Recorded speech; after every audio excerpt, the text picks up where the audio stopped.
Unless I start getting tired. Test 1, 2. Okay. Yeah, as long as they're giving us the net sound.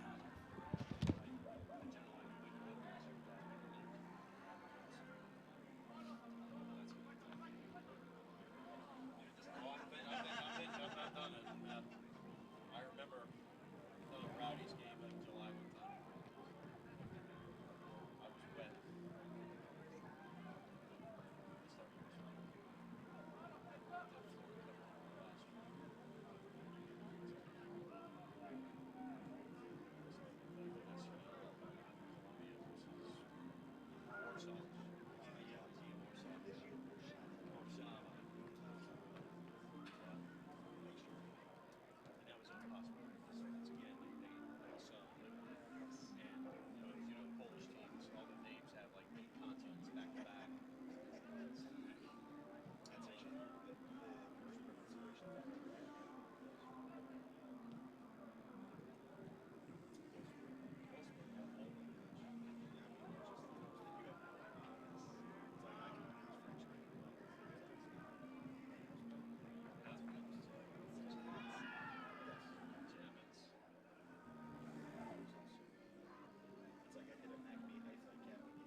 We welcome you to St. Petersburg, Florida. It is day one of the 2019 Suncoast Invitational here from Al Lang Stadium.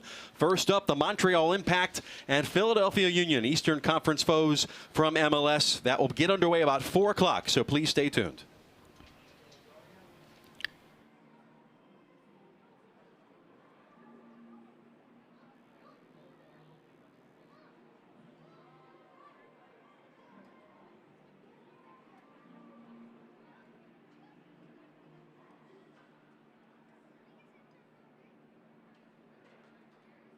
Ladies and gentlemen, the Tampa Bay Rowdies, thank you for joining us at Rowdies Stadium as Philadelphia Union play Montreal, Canada. As a reminder, the use of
From historic Outland Stadium in downtown St. Petersburg, Florida, it's the 2019 edition of the Suncoast Invitational. This afternoon, Game 1 of a Saturday doubleheader, the Montreal Impact and the Philadelphia Union.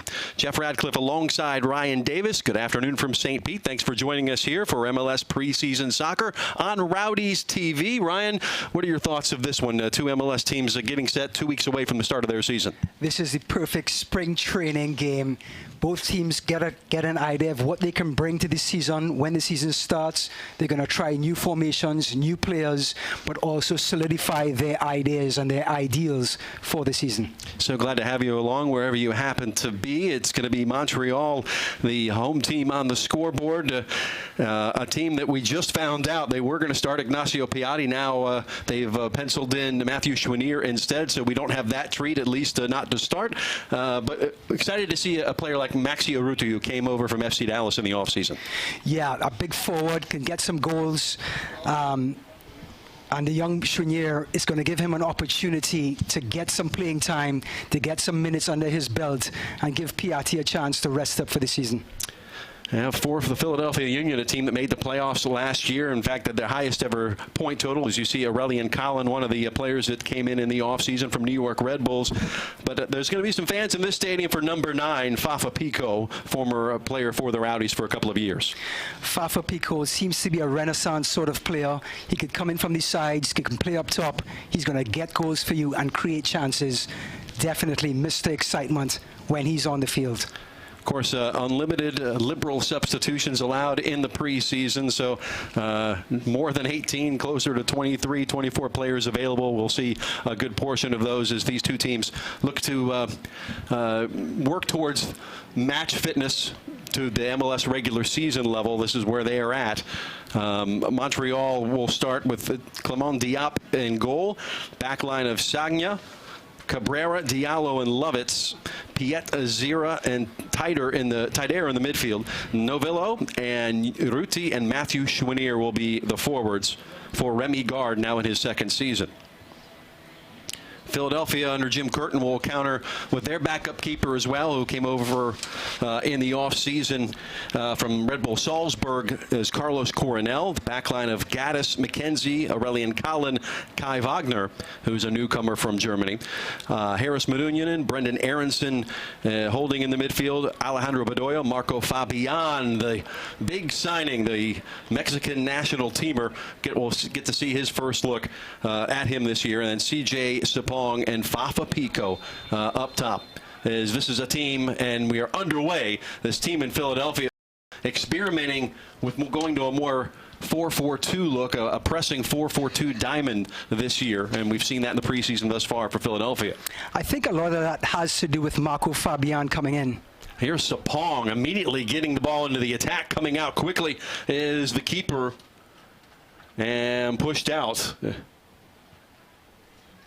as Diop was called into service early.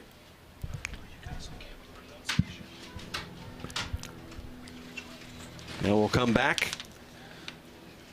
to Mark McKenzie. The 19-year-old will turn 20 in a couple of days. And back to Diop, a native of Paris, France. Did not have an appearance last year behind Evan Bush, who did not make the trip, their normal starting keeper.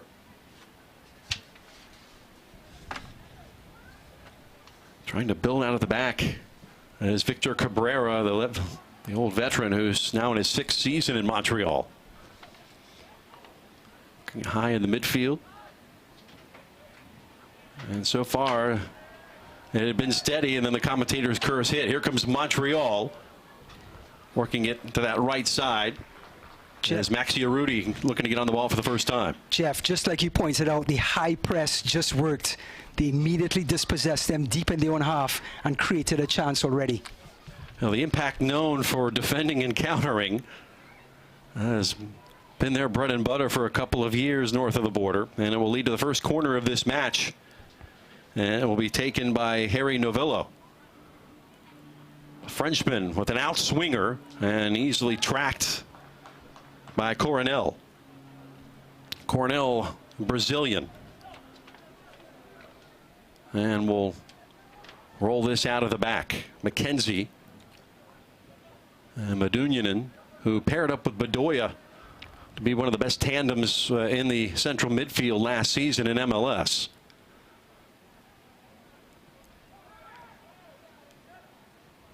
Worked forward and turned over. Cabrera and Diallo are the center back combination for Montreal, and will be certainly pressed at times on their end. Here's Medunjanin sending a ball across inside the box. Burke knocked to the deck. And a whistle and a stoppage. Our referee, Rubiel Vasquez, will hold up play, and we'll check the player down for the Philadelphia Union. That is C.J. Sapong. So Sapong, a player with 4 goals and 3 assists last year. And one thing you don't want to see, Ryan, is any injuries in this situation when you're 2 weeks out from the start of your season. Just 3 minutes in, and to have a player go down, you know the training staff is holding their collective breaths right now. Especially a player as key as Sapong.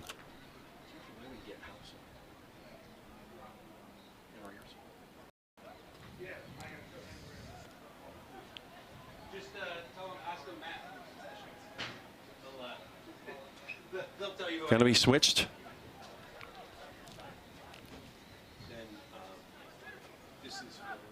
Novillo. And we'll track back. Here comes that Philly press.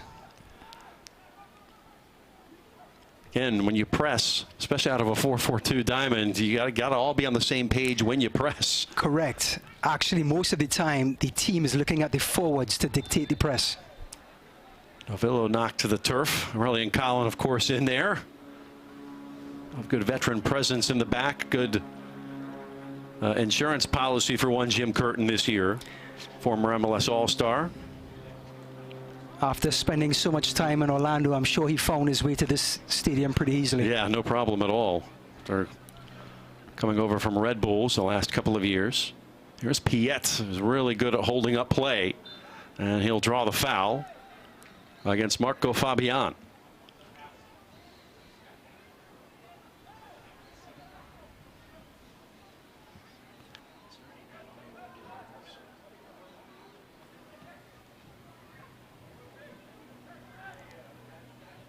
And Urruti doing what he does, drawing a foul. It'll be a quick free kick here for the Montreal Impact. Last year, 14-16-4, finished 7th in the East, just behind Philadelphia, but that meant they were below the line, did not make the playoffs. You know, just looking at those little tiki-taka fouls there, you can tell Jim Curtin and his philosophy of getting on the ball quickly and tackling means those little extra fouls in midfield.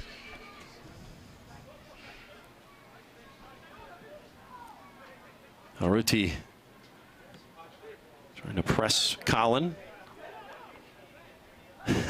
Trying to get it over, but Novillo was wise to it. We'll send a ball into the area. To the rescue was McKenzie. It is definitely preseason. Well, 78, usually adept and comfortable with the ball at his feet, will try some things. Not necessarily you want that from your center back, but you do like the courage that he'll show at times.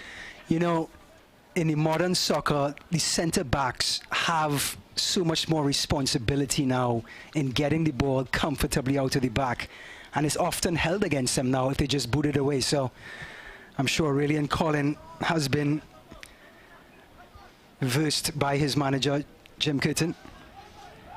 It's Kai Wagner, a young left back from Ulm, Germany. Gotten high marks here in the preseason. McKenzie now will try to carry it out of the back, as you said, Ryan. Seeing Marco Fabian getting into that center circle to try and dominate the ball and dictate the pace. Piet playing the ball in the center of the park. Hitting the deck. Here come Philadelphia along the right side. Gaddis had started it. Work it towards center. And the quality of the touch not there that time. And Colin with a one-on-one against Ruti. And Colin now nicked and down to the turf. So the centre forward went down at minute 3. Now we have the big centre back Colin down just 7 minutes in. Now Maxi Ruti is definitely a sort of a rough and tumble sort of forward. He will definitely get on defenders. And a lot of times after games, the defenders will be rubbing their shins. He's the type of player that you like, right? You love those players from Argentina that play with a chip too. Definitely. You know, Argentina has the whole array of players, the rough and tumble type and the small and skillful ones as well. Usually all heart to go with him. McKenzie lost the long ball. Philadelphia trying to play direct, but they weren't on the same page there. Coming out with it is Sanya. Sanya now in his second season. Had 9 appearances last year coming over from Benevento in Italy. Of course, you remember his days with Arsenal and Man City. 65 caps with Les Bleus, the French national side. What a great pickup that was for Montreal. 35 years old now. You know, something left in the tank. Just watching Dani Alves for PSG, he's 35 years old as well at that right back position. After a while, you know when to run, you know when to go, you know when to hold. And I think those two clever right backs pull it off every week. McKenzie playing with Gaddis, who is the elder statesman of this team, now 29 years old, but now in his 8th season. He's been there since the beginning in Chester, PA. And a quick restart from the Union. And doesn't amount to much. We're in the 10th minute. No score here. Game 1 of the Suncoast Invitational, 4th year of this event, hosted by the Tampa Bay Rowdies of USL. They will play in our next match at 7:30 against DC United, hoping to see Wayne Rooney in that one. Taider, usually if there's a ball in the midfield, he's around it. You know, we talk about established midfielders with Marco Fabian, but Taider has been around Europe, has seen a lot of action, a lot of high quality soccer. So it's going to be a very good battle today in that center circle. Well, McKenzie has to be good with it and able to draw a foul.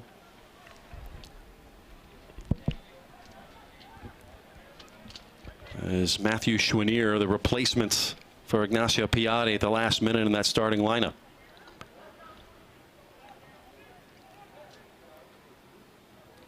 Just looking at Montreal, they're just sitting back comfortably at that halfway line and then picking up responsibilities as that ball starts across the line. Here we go. Real typical posture from the impact.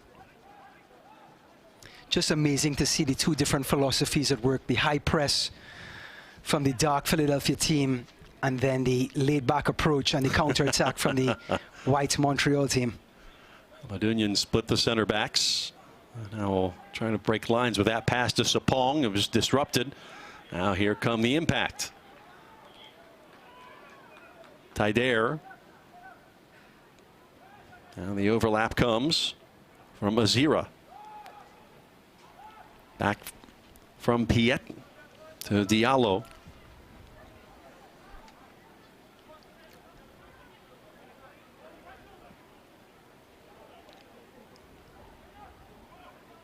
Sanya with the 1-2 from Azira. And you see that Sanya still has those attacking tendencies, that modern fullback type. And now given away. Work to center. Fabian and just signed last week, or earlier this week rather, officially. Eintracht Frankfurt, who were in Florida for the Florida Cup a couple of weeks back. No doubt was scouted then. Looks like the linesman was covering the flank on that occasion.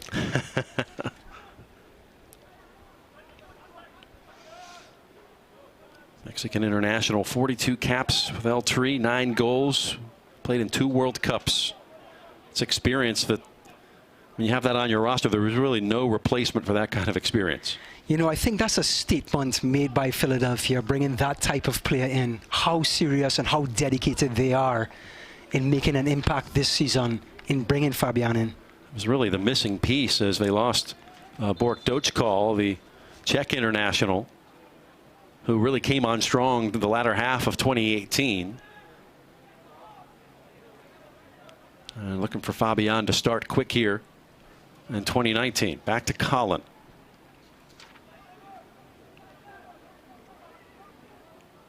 McKenzie, again, will turn 20 years old next week. The Philadelphia Union back line, especially the center backs with Trusty and Elliott. I think that's why you're bringing in O'Reilly and Collin. They were the youngest back line in MLS last year. And they took their lumps early in the season, but had that final run to the playoffs, that late push, and the experience is what got them there.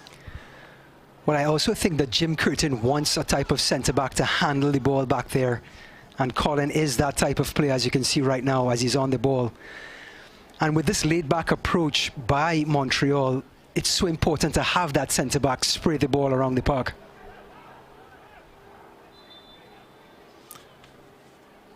Player again down for the Montreal Impact. Far side of the field. Looks like Victor Cabrera. So we talked about Ray Gaddis, and now in his 8th season. Cabrera now in his 6th in Montreal. Another Argentine, River Plate Academy product. Can play, a very, very versatile player back there. Also plays right back at times. So good to have a player like that, a coach's dream, sort of plug the holes for you in these long seasons. Mm-hmm.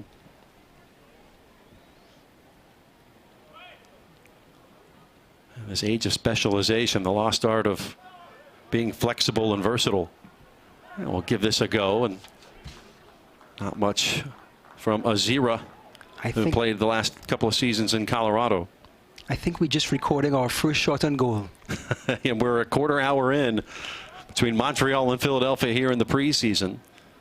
Montreal will have 2 more in this stadium next week as this event continues against the Tampa Bay Rowdies and DC United. And we'll play each other tonight.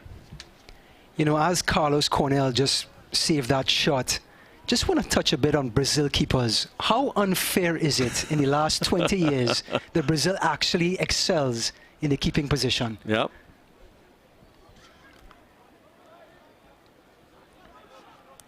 Well, they play with their feet well, right? That's the idea. Yeah. That's one thing that's lacking from a lot of keepers these days in this era of pressing. It's so important that they play like almost a sweeper. Mm-hmm. More of an indoor soccer type of game. Yeah.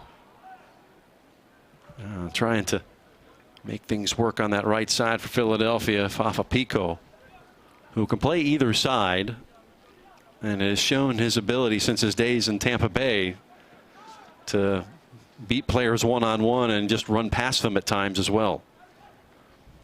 Here's Wagner. Aronson wearing 22 shirt, the 18-year-old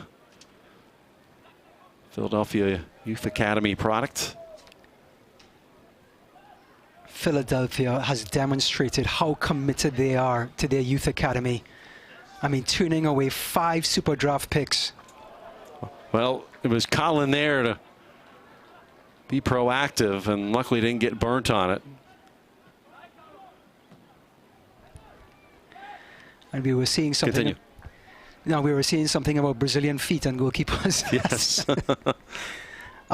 Just how committed Philadelphia is with their youth academy, turning away 5 super draft picks just to make sure it does not get in the way of their already established academy prospects. It just shows how committed they are to their youth and almost repaying their youth with loyalty. Cut up the right side. And that one served in, but dangerous looking ball. Sonia combining with a zero here on this right side on the overlaps. Excellent cross. It was Novillo and Sonia on the right-hand side, and had the left back for Philadelphia second-guessing himself.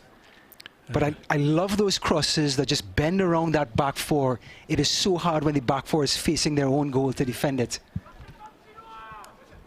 They play it short from Novillo. Gets it to his right foot, unable to get the cross away. He'll roll into touch, and the throw will stay with the Impact. Played quickly to Piet. Moving it from to Lovitz, we haven't talked about yet. The left back making his first appearance of the preseason after getting his first 2 caps with the U.S. men's national team in January. He was surprised a bit when he was called in by Greg Berhalter, the new head coach, but made the most of his opportunity. And has been a key piece in Montreal the last couple of seasons. He's a guy everywhere he's went, he's had to fight to become a starter. And every time he impresses and does just that. It's amazing when players find their home, how well they fit in. Lovitz stayed north of the border with TFC for 3 seasons, 41 appearances between 2014 and 16.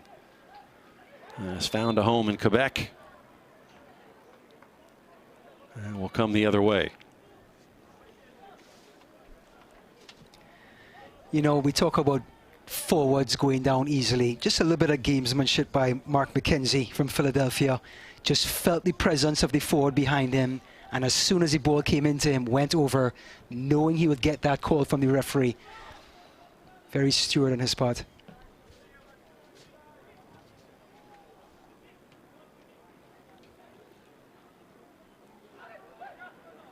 Laruti comes up with a loose ball. Novillo, the half turn. Numbers come forward for Montreal. Remy Gard's men growing into this game here as we approach the 20-minute mark. Montreal have had played 2 preseason matches thus far. A 1-1 draw with MLS debutants FC Cincinnati, and then a 2-1 win against USL side Nashville SC. Philadelphia has been in Florida for a while, have played USF right down the road. Birmingham Legion in Clearwater, and then Orlando City in a dominating, at least score line against Orlando City, 4-1. Jim Curtin will tell you otherwise. He thought it was sloppy. It isn't that a coach, though, right? Coaches are never happy. It's funny, you watch the responses of both coaches after that one and their quotes in the press. You would think it was the other way around. As James O'Connor was, aside from a couple of shaky moments to the back, was pretty impressed with how his team played, and it was the other way around for Jim Curtin, who said, yeah, well, we were good. Our finishing was good.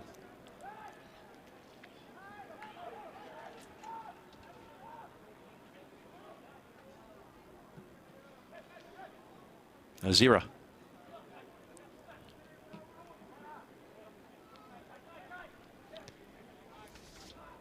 Throwing back to Cabrera.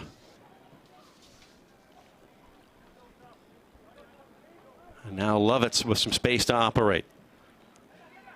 Hold up from Aruti, got away from him. And now the Union look to counter. Fabian, now Sapong. Just loves to open the throttle and run when he can.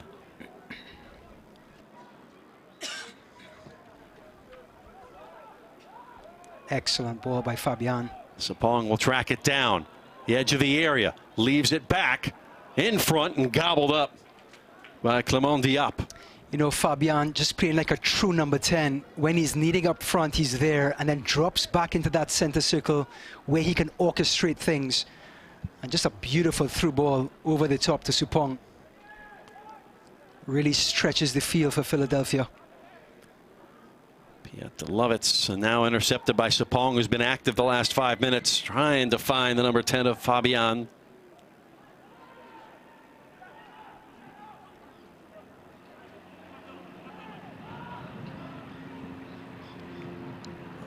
looking to switch, to collect the ball first. Cabrera able to do that. Out to Lovitz. He and Schwanier, two on that left side. Switch from Diop. Sanya. Piet uses the 11th man. Excellent use of the field by Montreal. Tracking to the touchline, won't get there. It will be interesting to see as we get further in this game, Ryan, when you start getting into the second half, you have these subs, but how long are each team going to work the fitness here? It's a bit warmer than it is up north, where both of these teams reside. They've been here for a while. I'm sure they're comfortable, but it's different when you're playing in training as opposed to playing and trying to get match fit for 90. Yeah, I think about an hour, which is 60 minutes of just pure soccer, is justifiable for a game like today. So I think you'll start seeing in the last 40 minutes or so the subs start to come on in. But 60 minutes is a good gauge for a coach to see what the game plan is looking like, what his veterans are looking like, and then start bringing some youngsters in. Aurelian made no mistake. Cleared that one all the way to the other side.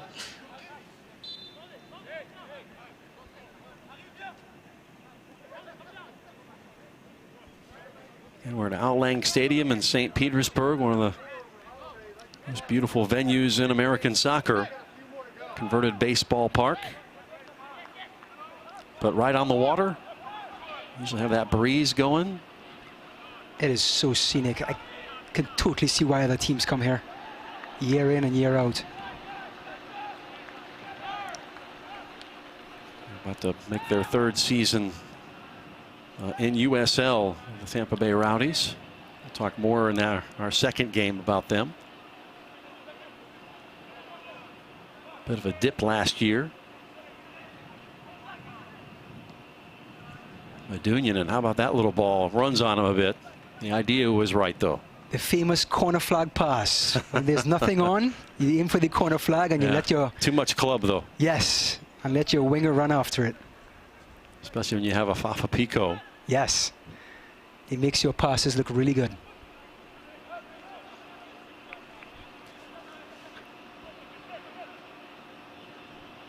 Tight air.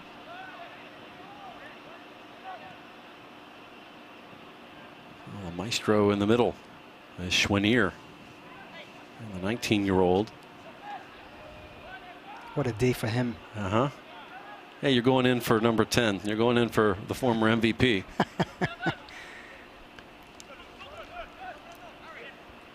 I have word if we'll see him as a sub or not. Well, the overlap's coming. No problem for McKenzie. Read it. Here comes the press and a turnover. And it will stay with Montreal. Looks like Lovitz looked inside and saw the two trees in McKenzie and Colin and decided to play that one on the ground and not waste a cross. Yeah, sometimes everybody wants to cross in the air. Sometimes it's like beating your head against the door. It's correct. You got two center backs that are adept at winning headers. Not going to really yield you anything. Sanya, boy, nice touch from the Frenchman. Would you expect anything less? Gets a ball across and in! Maxi Arruti with the finishing touch, and it is 1-0 Montreal. Well, we just talked about it. The wily veteran Bakary Sanya coming on the right-hand side. A pinpoint cross where only Uriti can reach it. But he still had a lot to do. A little toe poke, a little touch, just enough to get past Carlos Cornell. 1-0 Montreal. So the goal to Arruti, and that's what the folks in Quebec want to see. Their new striker, and with a pinpoint accuracy from their right back, Bakary Sanya. You know, it's going to be a long day for number 27 Kai Wagner and the number 22 Brendan Aronson, the youngster on this left-hand side, is going to have to go up against Ario and Sanya for the full 45 minutes, and it's going to be a handful. Philadelphia now chasing a 1-0 game, coming up on the half-hour mark. So Ruti, the offseason acquisition, scored 8 goals and 11 assists last year with FC Dallas. And they brought him in to replace the production of the departed Alejandro Silva. And that's a way to start.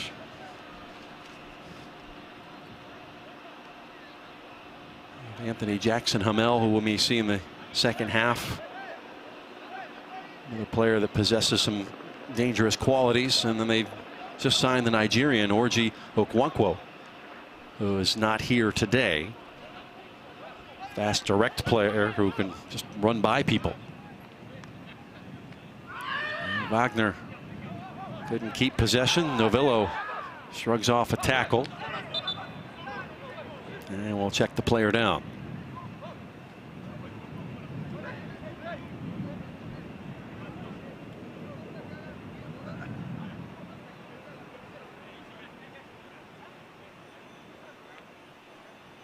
Sagna is having some choice words for the referee.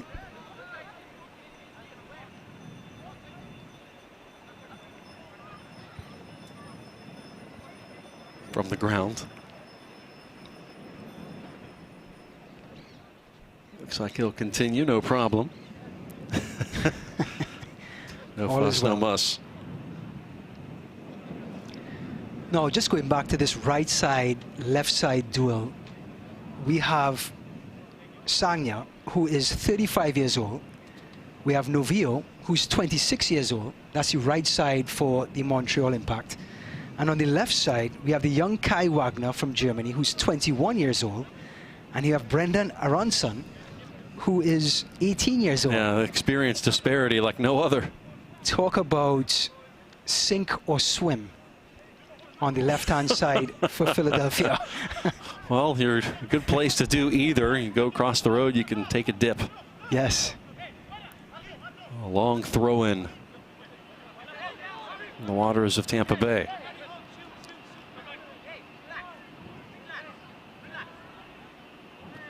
Sanya will have the throw.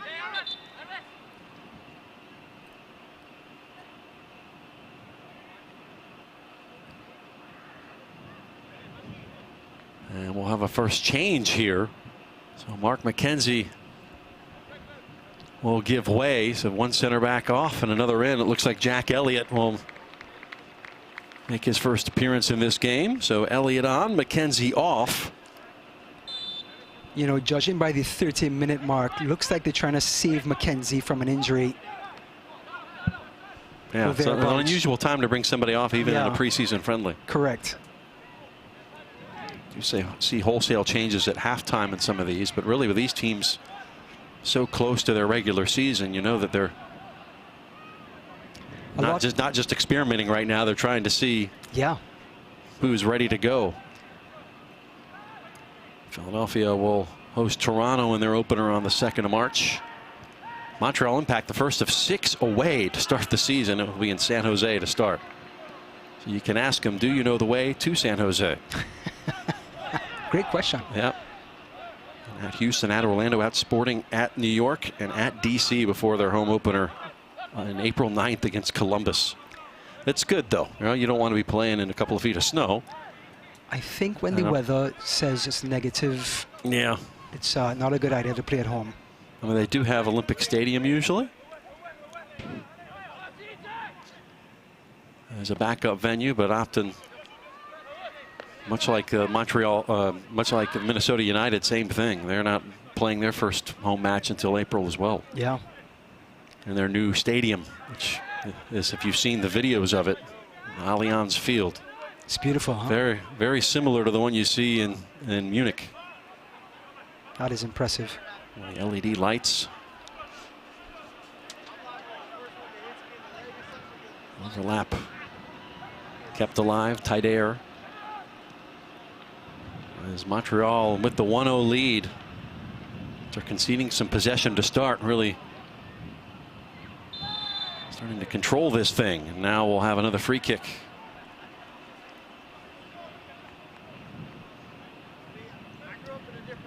Looking at the speedy Fafa Picoult and the big number 17, CJ Sapong, putting some pressure on the centre backs, not allowing this back line to just sit and pass the ball around. Knocked out by Wagner. Sanya. Oh, Montreal's done it from outside in. Now Wagner, the German, tries to go one-on-one and does not succeed. It is going to be a long day on that left-hand side. Too many games in the boots of, as you said, the right side of Montreal.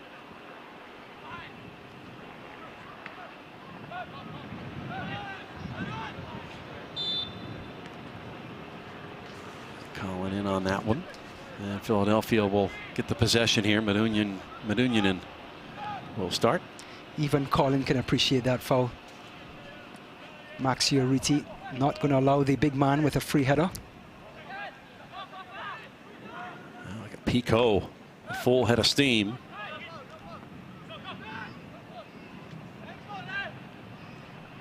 Novillo sees it go out.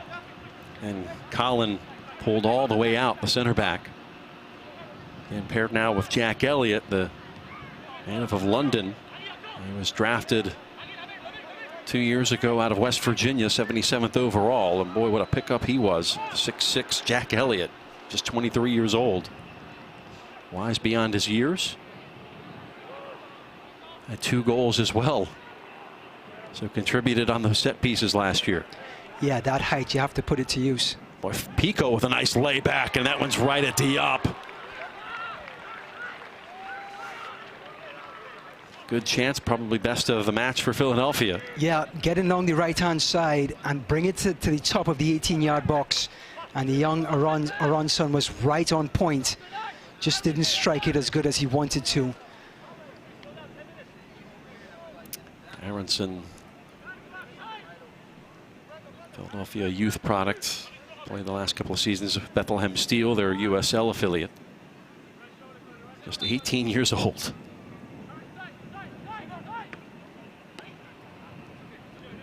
And Wagner can't keep it in.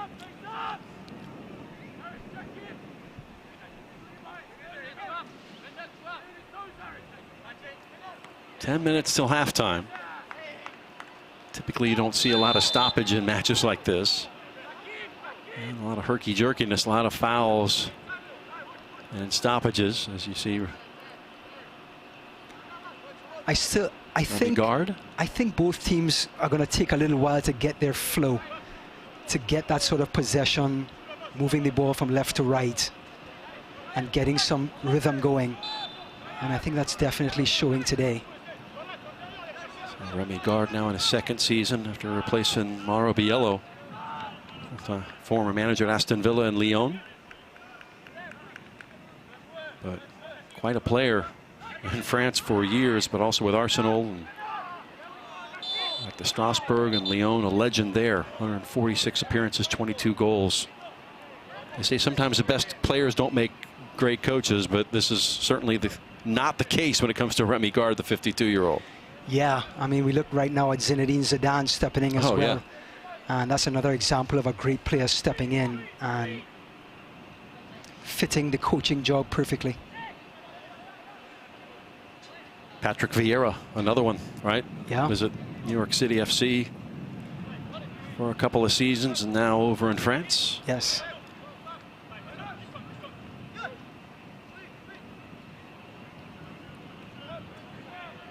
Elliott. Work it wide. Gaddis. Pico dropped back to assist in the middle of the field. Long ball and let Sapong go chase it. Well done, Sanya. Just using that experience to hold off Sapong and allow the ball to calmly go out of play.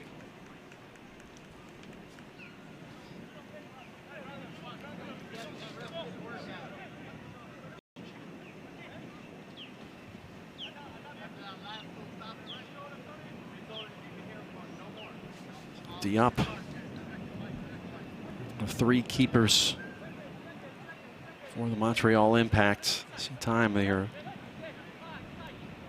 James Pantemis and Evan Bush, the other 2. Bush not available. We already mentioned both first choice keepers not in this match, and you won't see them. There's Andre Blake, former MLS All-Star, not here today. Jeff, I would like to make the point, though. I think there's one position on the soccer field that needs constant competition, and I think that's between the sticks. And having 3 of them there, maybe a little excessive, but still, having that competition there is so important in the goalkeeper position. And typically, you have goalkeepers that play as many games as Andre Blake and Evan Bush do. Yeah. I think Evan Bush played all 34 last year. Andre 33 of the 34. So you want to have time for Coronel and Pantemis and Diop to have some games, not just Canadian Championship and U.S. Open Cup. Yes. Sometimes you can loan them to your USL affiliate should you have one. There's Colin. A lot of this game's been played on the attacking half of the Philadelphia Union, but have yet to find the net. A couple of half chances. Montreal made the most of their counters coming this way. Yeah. You know, just going back to the keeping position, Andre Blake breaking the record for all-time saves for the Philadelphia Union. There's Pico. And overran the ball a bit, track it into the corner.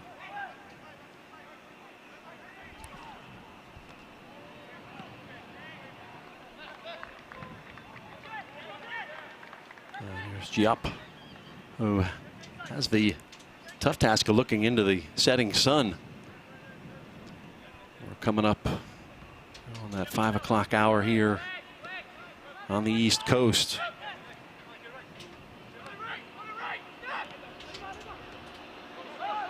Keeper in the second half for the Union will have the same issue. A little misunderstanding between Urruti and Novio. One of those kinks that will be worked out as the season progresses. Harris Medunjanin. Bosnian bossing the midfield. Now comes Sapong. CJ cuts to his right. Head up looking for Medunjanin once more. Wagner initiates the switch. Everybody on the attacking half of the field for the Union, trying to level the score line before halftime, and now to race back as Montreal will have possession off the stoppage. As Matthew Chouinier hit the deck.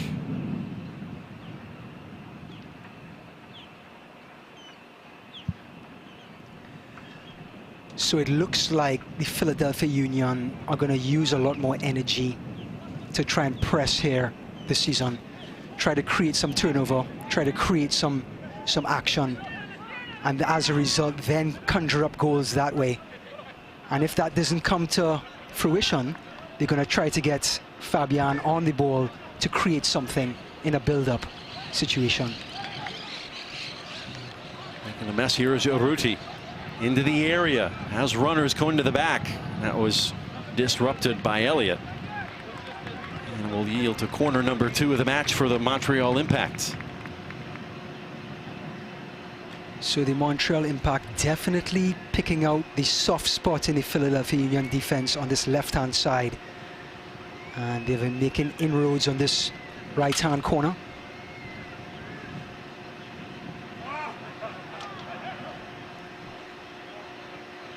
Avillo, an outswinger. Cut off short by Sanya. Calling it forward is Carlos Coronel. Do his best impression of Alisson, right? I was thinking Come back to your Brazilian keeper. I was thinking the exact same thing. The beard, the look. Exactly. Got a part to play. Maybe you confuse some people. Some more autographs from people. You know, Pico being a nuisance. as a Liverpool fan, I'll have to say, if you want to be the best, may as well emulate the best. So Yes. I can't fault Carlos Cornell. Cornell from Corumba. And Alisson from the south of Brazil.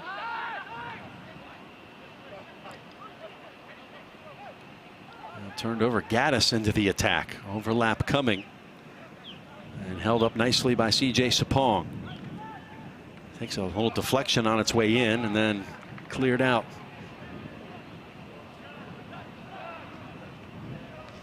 And Alisson from Porto Alegre.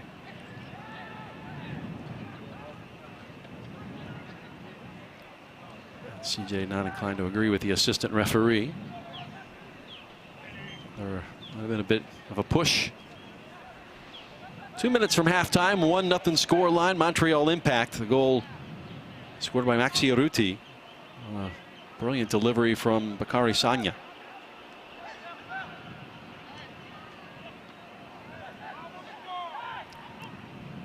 Piet looking to start the attack. Running through Taider. Now Novillo. Well defended, Kyle Wagner. Sagna puts the right foot into it. That time it's Elliott to the rescue. As soon as you did your job against one, here comes the other.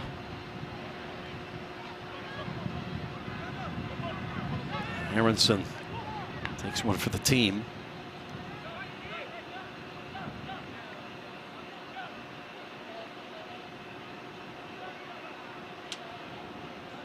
Throw for the Impact. Short time here in this first half. Diallo. Ruti trying to get in behind Colin. And the Frenchman helps draw the offside flag. You know, clever ball from Sagna, just a little too late. But it just shows the type of service he can offer on this right-hand side, almost like a second winger. And teams throughout this entire season are going to have to look out for that. What a weapon coming forward. Cornell, pinpoint delivery looking for Pico.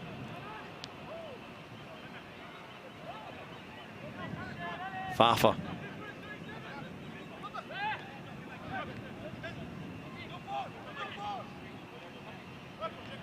Have to make the most of this. Not much time left. Montreal will be very happy if Fabian spends his time back there. And we've reached 45 minutes. Madunyanen going to get one crack here at goal. Will go out of play. That was directly. Piet, the captain's armband, Almost got the worst of that as the halftime whistle comes. Poor Piet just got a right cross to the cheek on the stroke of halftime. Well, for you Impact fans, luckily he's off the mat. We've reached the half, and Montreal Impact leading the Philadelphia Union here in Game 1 of the 2019 Suncoast Invitational. We'll be back with the second half after this.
Excuse me.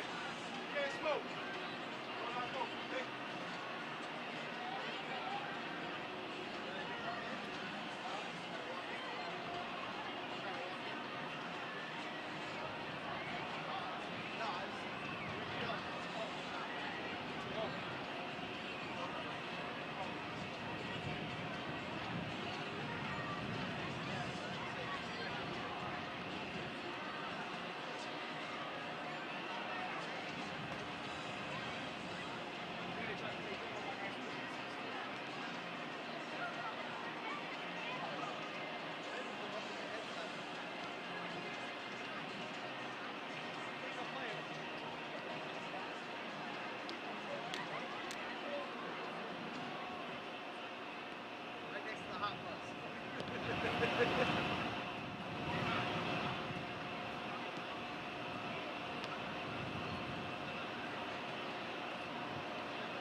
I see you. Already had one. Be like bad boys too. They love it, man.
We are back at Al Lang Stadium in St. Petersburg, Florida.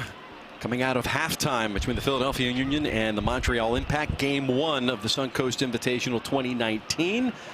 And right now it is the Impact. The goal in the 27th minute from Maxi Urruti off the foot of Sonia, who had the assist. Jeff Radcliffe along with Ryan Davis here. What did you make of the first half? Look, it's a preseason match. Teams have to feel each other out, but it's going to be interesting now what we see going into the second and how these coaches are going to approach fitness, how they're going to approach tactics.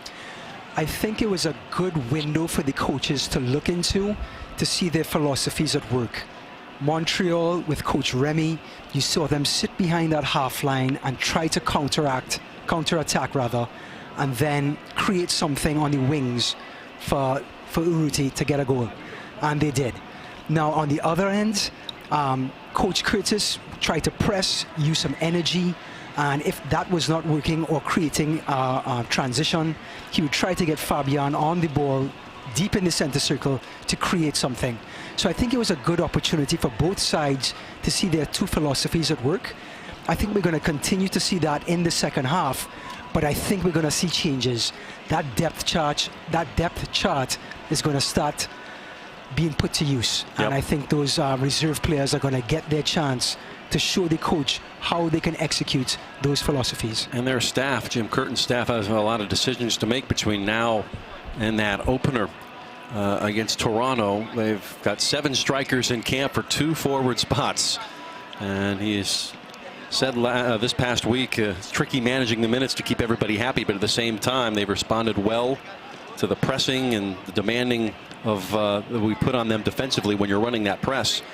But they're learning that when you do the defensive diligence, it leads to opportunities for you. It does, and it's going to wear them down. Those forwards, they're going to get knocks, they're going to get injuries with that extra effort and putting their bodies on the line to defend and create turnovers. So he's going to use a lot of those 7 forwards, just not all 7 forwards. But it's the ones who can play in different positions are the ones that are going to last. The ones that can go out wide and create opportunities, and the ones who can play in the middle and get goals at the same time, not at the same time, but in different games, that are going to stick to this roster. Philadelphia chasing a 1-0 game. They've had some good moments of possession, have not really yielded any results. There's some good attacking moments from guys like Sapong and Pico, and we'll see if we maybe see Santos or the German with the Polish name, Shabilko. Let me see, he's one of the newcomers. He'll come in, and how long will Fabian go here in his first appearance? That's another question we will hope to have answered here in the coming minutes. Montreal Impact on the other side, they've certainly got to be happy with where they are in the driver's seat in this match. And Samuel Piette kind of manning the midfield, saying earlier this week, you know, we're at the stage now, we've been in preseason where we've gotten the kinks out, we've gotten knocked the rust off. The only thing we can do now is just perform well and apply these principles that we've learned to be able to dictate the way we want to play. Yeah, no doubt. Montreal is definitely going to try to look at all different angles and all different players and their youth development as well to come in and try to perform and contribute to this team. So I think both coaches have a lot to look at. I think on the Philadelphia bench, there is David Akam, who they picked up last season. There's Corey Burke, the forward from Jamaica, good player. There's Isinho from Brazil. So I think Philadelphia are going to use their bench and try to get their players out and see what they can produce. Burke had 10 goals to lead the team last year, by the way, the Jamaican. We will see once they make any subs official. Just the one change for Philadelphia as Mark McKenzie came off midway through that first half for Jack Elliott at center back. So the Union in trying to improve on the best season in their history last year. They had 50 points, finished 6th in the East. Now bowed out in the playoffs. That's the next step you got to take is win the playoff game. But yeah, you know, they started slow too, so they were really strong in the second half of the season last year because of the patience they showed. See Rubiel Vasquez getting ready to restart this. Union will go from left to right this half. Jeff, if I had to make a prediction, just going along on what you said, I think the Union, by spending the extra money and bringing Fabian in, are really kind of making that statement, and I think they're going to push on and try and win that extra playoff game. So I do expect a pretty big season from Philadelphia Union this year. Those teams in the East have to answer what Atlanta did last year, which is going to be a tall order really for anybody. You know, Red Bulls will be there. Toronto will bounce back. I mean, talk about trend setting. Atlanta opened the doors and created a style, created a brand, brought young players in from South America that came in and impacted the MLS right away. So yeah, as you said, everyone's following Atlanta's lead right now. By the looks of it, we don't have the direct line from Jim Curtin, but there are no changes here. We'll keep you apprised of them when they do happen. So as you predicted, though, you probably want to go 60 minutes or maybe a little more if you're slated to be a starter. But there are things that Jim Curtin wants to see, as does Remy Gard. We're underway, second half. Montreal and Philadelphia. Union now going left to right. Still going to be Jack Elliott and Aurelian Collin in the center. And now stolen away is Taider. And Taider will be knocked down at the edge of the area. This will lead to a free kick just outside the D and a yellow card, first of the match. And it was one of those things you got to make a decision and put him down, because he was in on goal if you didn't. Yeah, a pretty embarrassing moment for Mark McKenzie. Miskicked the ball, gave it away, and then Tadier was off to the races. It's like, look what I found. Yes, and he'll yeah, take that matchup all day long, right? Against the center back. I think the referee was very kind with this, just the yellow. This is a preseason game, so he's not going to send him off. But nevertheless, McKenzie had to make up for that error.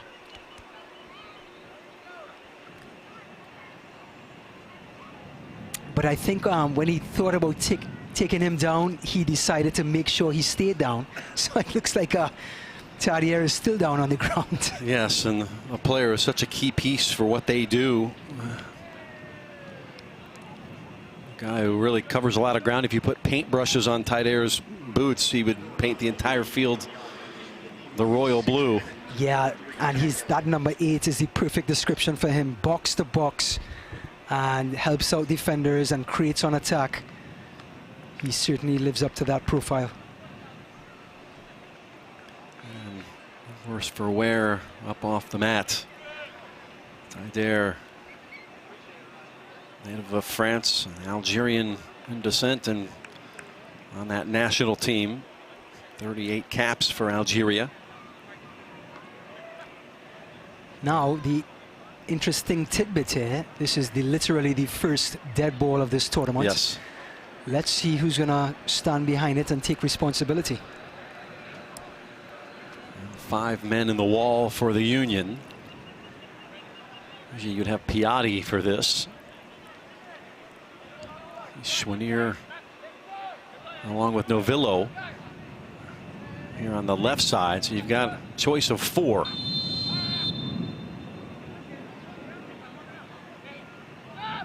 Novillo. The wall does its job. And it's in the net. It took a deflection off the wall, and it's in the back.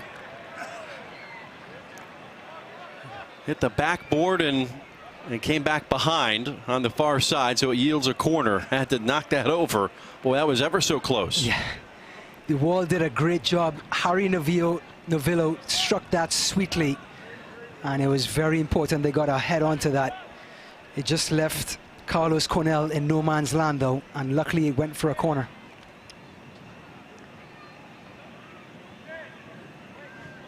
Come from the far side. It was nearly 2-0.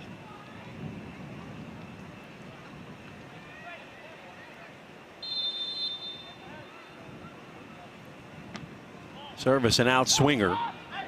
As Pico, all 5'8" of them got up there to make the first contact. Here's Novillo again. It's the turn, and we saw in the first half that right side Montreal attack do some damage. Punched by Cornell. Beautiful work by Novillo on that right-hand side. Taider looking to combine.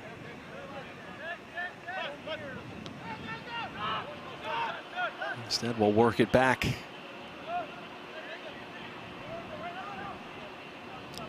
Just wanted to go back on that piece of action on that right-hand side. Novello faked the cross. The defender fell. Defender got back up and he dribbled him again and then crossed the ball. Just a wonderful piece of skill. Impact take possession. Right at that halfway line. Taider escorted back. All the way to Diop. Here's Cabrera.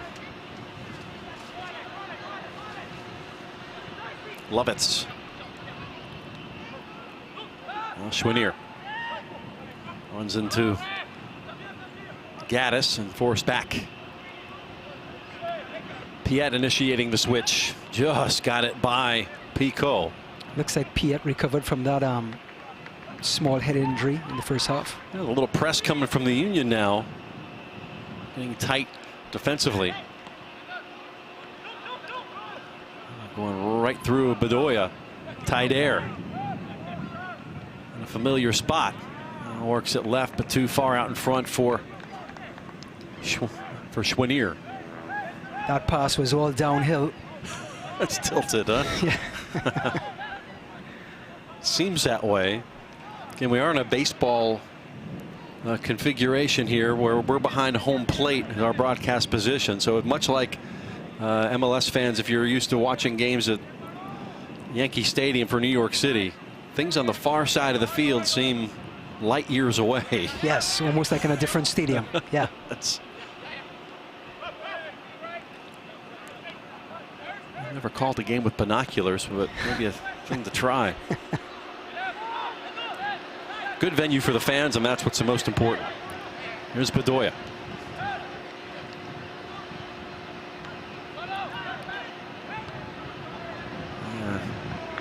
Medunjanin got his wires crossed between two minds. Diop will have the goal kick. Sapong just looks so lively this entire game. Back and forth. Well, our producer director Art Dreiss just brought some binoculars. I don't know. I don't think the field of vision will be too tight. That's perfect. Problem solved. Maybe on a set piece. Boy, a veritable textbook of preparation there, Art. Perfect. I wonder what else Art Dreiss has in his bag of tricks. I know. Got you covered.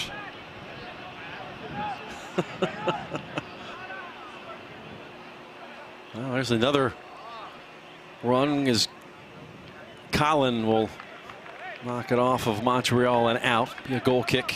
Colin shaking off those 32 years of age and going full speed ahead behind that one. Old AC 78, MLS Cup MVP in 2013 with Sporting Kansas City. Used to have his own fashion line, AC 78. Look, when you're from Paris or you're from France, from that area. It's a given. I mean, Yeah, you have to, right? You got to know a little bit about fashion. You wake up, you play soccer, and you start a clothing line. Fashionista.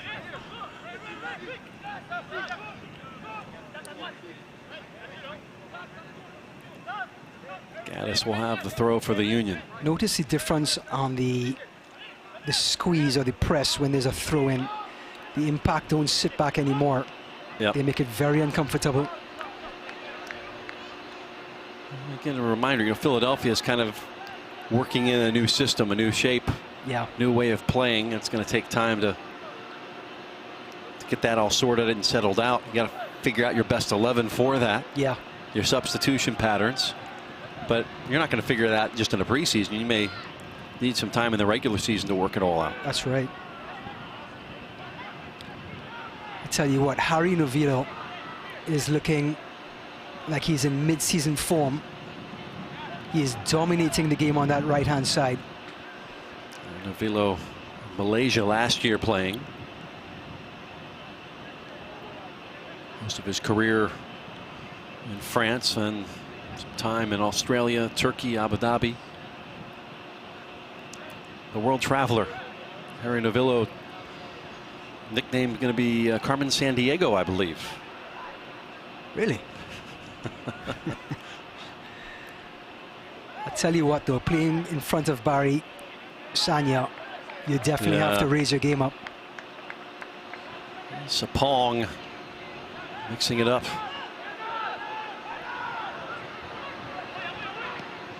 The press comes. Elliott with the header.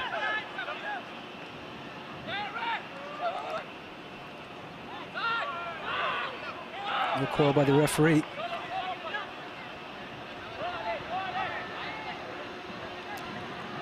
We do see, by the way, Ilsinho did sub in at halftime for Philadelphia. That one to the back stick and missed it by that much. Great effort by the German. There was no one there at the last post, so it had to be a shot. Clever attempt. So Ilsinho for Fabian. Change at halftime makes sense. Fabian's first appearance coming over from Germany. You know, Ilsinho seems to create a little more from the right-hand side as compared to Fabian in the middle. So it's going to be interesting to see the dynamic now in that center circle. Who picks it up? Now in his 4th season in Philadelphia, certainly knows the other pieces around him a little better too. Bedoya can't quite reach, and Cabrera will switch it. Up the line, Sanya and Novillo continuing to be menaces.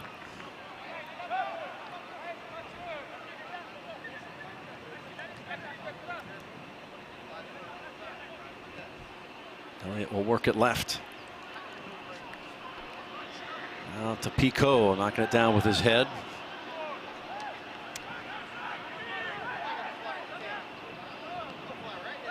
Lovitz with acres of space here on the left side. One-on-one works it in to Arruti. Tight air. Arruti comes back to help. Stuck here on this left side. And that was read by Pico. Excellent read.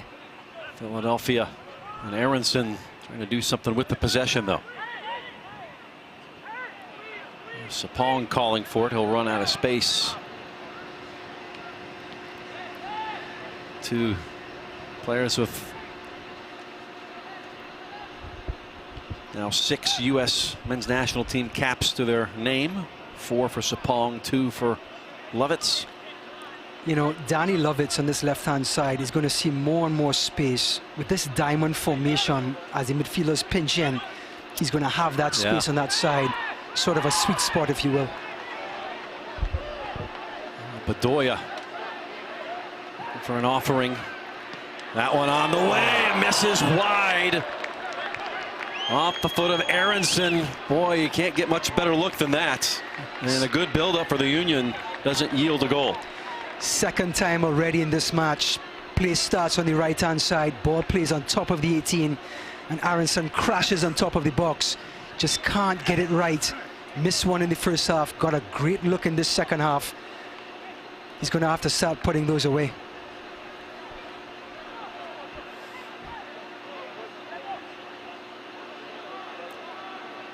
The up. Everybody find their place.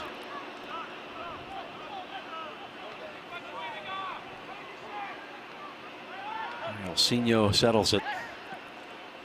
Now work to the right side. Gaddis. For just joining us, as Marco Fabian played the entire first half in his first appearance, the Mexican international. Big signing from earlier this week. Here's Piet.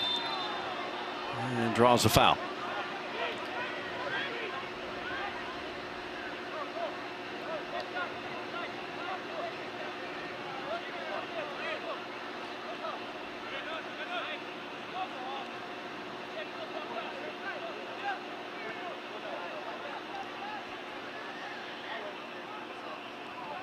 Sanya pressed. It's back to Cabrera. Oh, well done. Good technique. And booted out of play that time. Well, it's 1-0. Montreal, they scored back in the 27th minute. on a sublime delivery from Bakary Sagna. And it was Maxi Urruti, the newcomer. You know, had 8 goals, 11 assists with FC Dallas last year. Made no mistake and finished it to the near post as we look at it. No goals since. A couple of half chances since for either side. Philadelphia, a couple of good opportunities, but have not been clinical in front. I think the bench has just gotten up. Yeah. Do you think? Yeah, it could be a line change. Parlance for you Montreal folks who are Canadiens fans.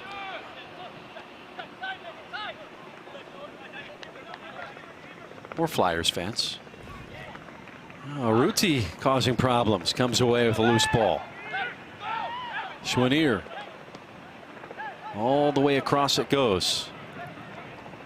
Sagna. Headed out. Piet keeps it down. Lovitz serviced into the area of the back stick and selling out defensively. It's Philadelphia. Great service by Lovitz.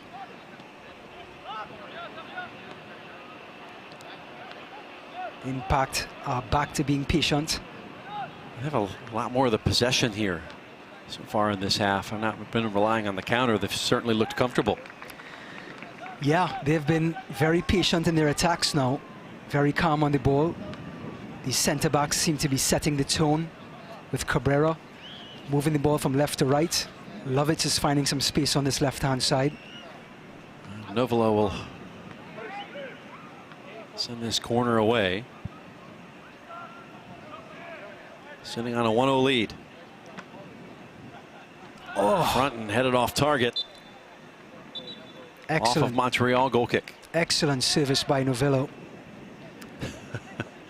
And waiting at the 4th official.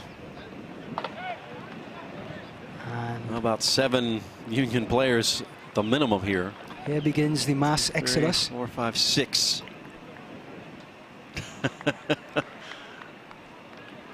We have Supong Coming Picault, off. And Burke will come on. Aronson. And getting a good ovation from the crowd.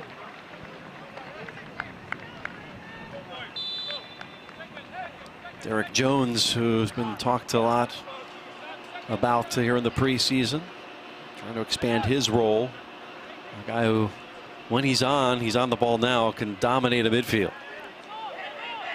Yeah, seems to have that poor Pogba wiry frame. Yep.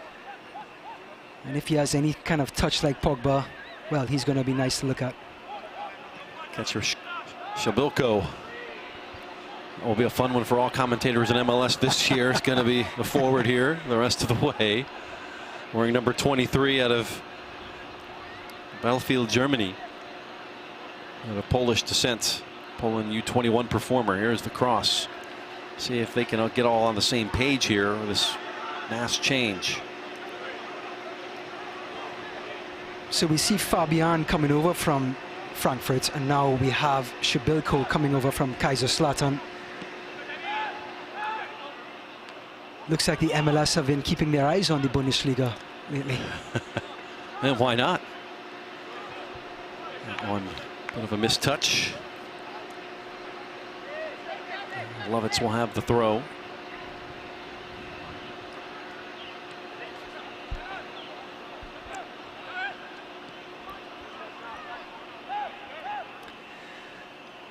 Oh, well done, Sagna. Trying to take advantage of maybe some indecision here by Philadelphia Union, trying to get these guys on the same page, all coming on at the same time. Usually you're changing one at a time. The young number 7, David Akam, was acquired, not young, sorry, he's 28. Oh, yeah. But the Ghanaian came across last year. Sorry, he's in his 3rd year with Philly. Scored 17 goals in 57 appearances. They really want to get him going and get him going early. So he's this quick, diminutive striker, and then he's playing alongside the tall Shabilko. So it will be interesting to see if the coach continues that press with Shabilko on the field or do they sit back and counter? Speaking of Shabilko. Yeah. We talked about those 7 forwards for the 2 spots. Yeah. Now, David Accam has not had the impact, to borrow perhaps the wrong terminology for this game, that maybe Philadelphia fans have wanted after coming over from Chicago, where he terrorized teams in the Eastern Conference for a couple of years. 33 goals and 79 appearances, just running by everybody. Yeah. I know in particular the folks in Orlando do not like him. 6 goals, 3 assists all time against Orlando City. Now, last season, he had a sports-related hernia that slowed Slowed him him down. down, sure. Piet got the intervention to it. Chouanier into the open field, stretching the legs a bit. We'll cut it back. Some help. Great stuff. Well, you like the proactiveness.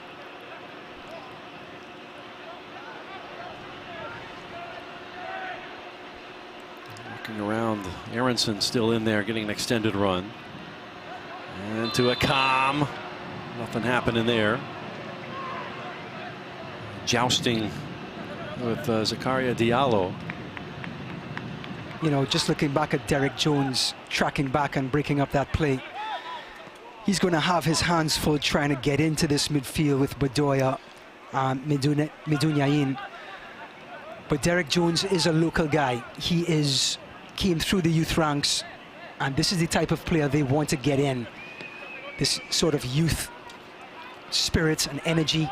Yep. He's going to be a crowd favorite with the fans. Well, the 6'4", 182-pound Jones was the first ever homegrown player to make it to the first team from the academy. So he holds that distinction. Just 21 years old. He'll turn 22 the day after the season opener. So plenty of soccer for that young man that who's got a big presence in the center of the park. Boy, 6'4" as a central midfielder. With the speed and the technical ability of somebody a little more slight of build.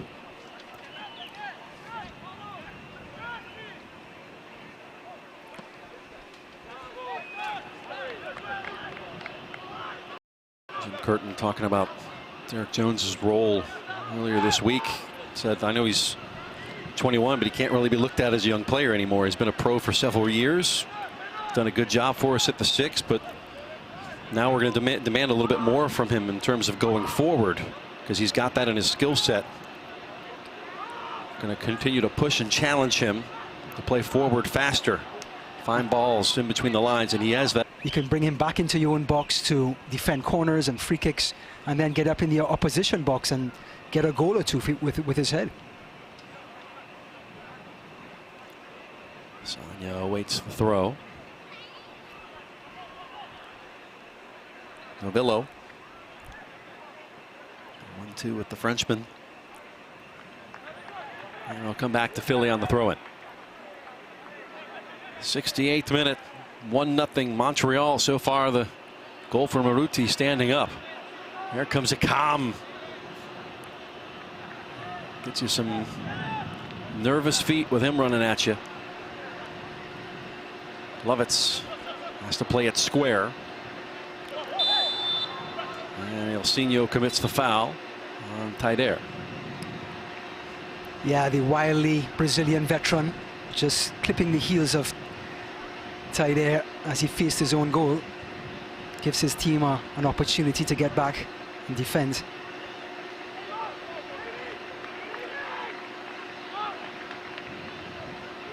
Here comes a change, I believe, for Montreal, though.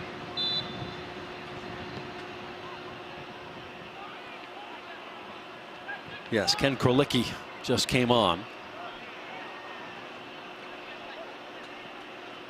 So the Plymouth, Michigan native, 22 years old, 24 appearances last year. He's on the pitch for Remy Gard.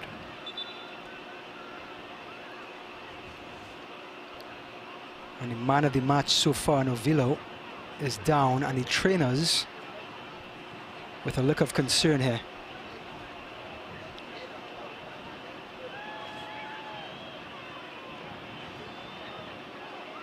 Avila's been down more than once.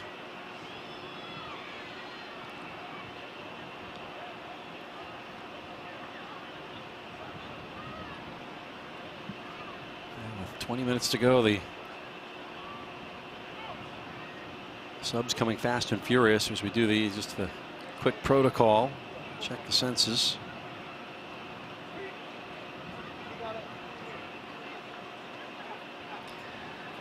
So much concern now in sports with the Yes. concussion issue.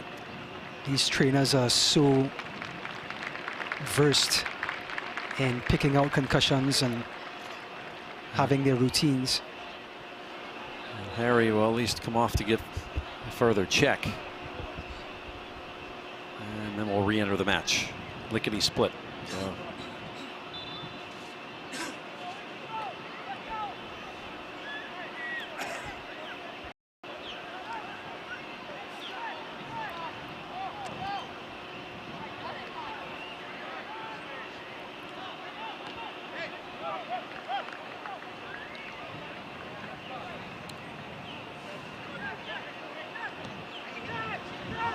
It launches it forward.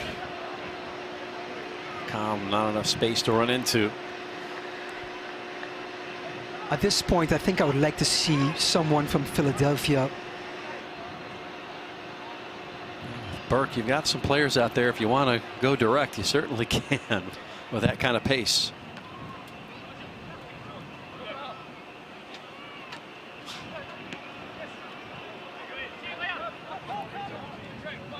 Ruti wins it, keeps it on the left side. Back to Lovitz. Oof, ouch, Chouanier. It's a nasty challenge and still down, rolling around from Gaddis. He's up.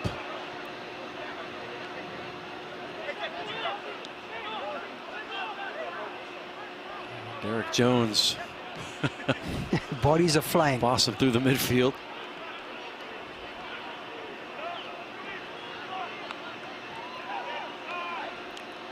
Back to Diop.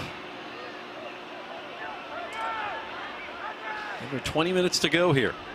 Diop doesn't seem to have the Alisson touch with the clearance on the kicks.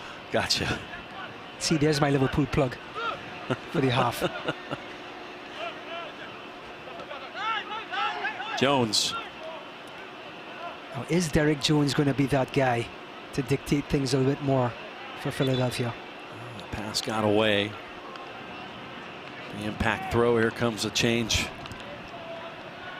for Montreal. Ruti will come out, and Anthony Jackson Hamel will make his first appearance in this match. And with 2 goals last year, Montreal native in his 6th season.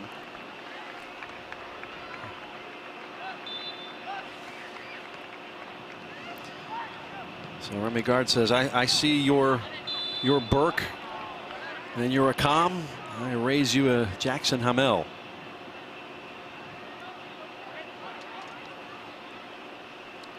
"12 goals and 56 appearances. So looks like he can find the back of the net. 9 caps with the Canadian national team. A pretty good average, 3 goals in 9 games That is a with great the average. Reds. Yeah. Great stuff by Jones.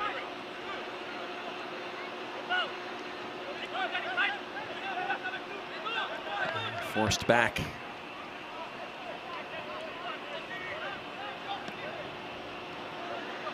Anthony Fontana tries to win that ball.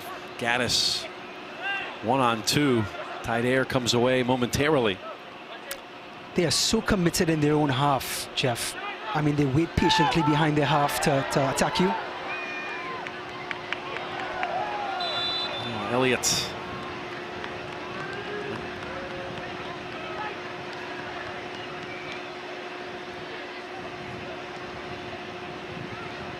Shabelko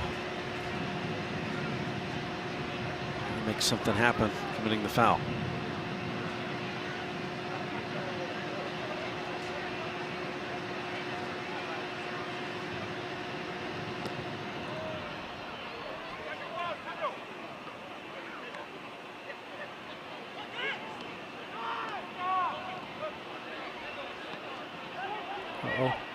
Turnover center of the park. Novillo. Sanya.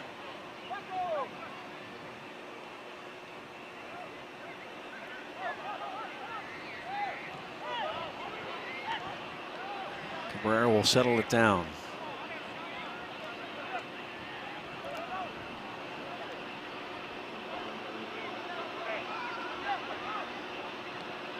Diallo dangerously with a calm in the vicinity. And the touch back to Philadelphia. Just a reminder, our second game, DC United versus Tampa Bay Rowdies, will kick off at 7:30 here at Al Lang Stadium. So a lot of the Rowdies fans starting to trickle in. 2 games for 1 ticket. So with 15 minutes to go, Philadelphia are going to begin to force the action a little bit. And with Montreal so comfortable in possession, it's going to take a lot more effort to get that ball off of them and create some opportunities. Good effort there. Fontana drawing the foul.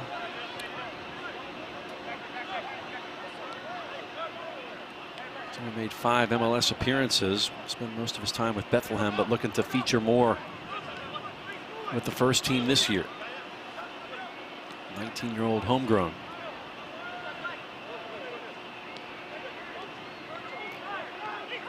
Jones just takes up a lot of space in the midfield, doesn't he? There's a calm. It's a cross away. It's a good one. Head back toward the spot, but Cabrera was wise to it. Puts it out. Throw in Union. And here comes another change for Remy Gard.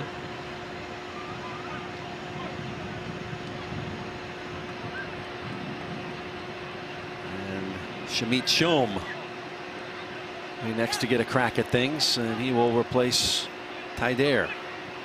So Safir Taider. It's a good 77 minutes.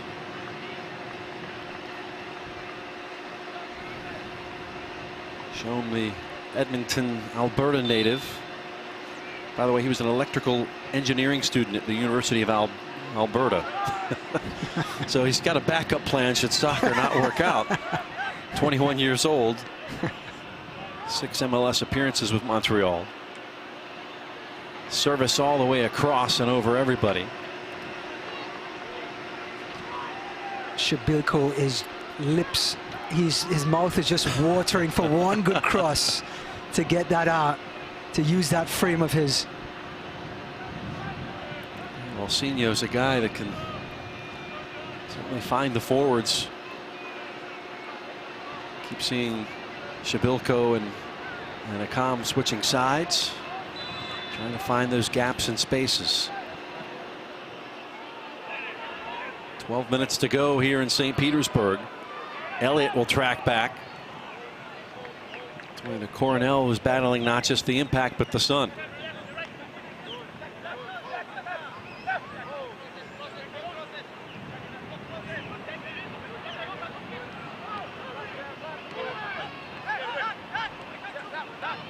Gaddis. Piet. Just smothered by Derek Jones. Yes. That's brave to try to shield him. But you know what? Credit to Piet, though, just using his body perfectly. Felt the presence. Put the pressure on the referee and got the call.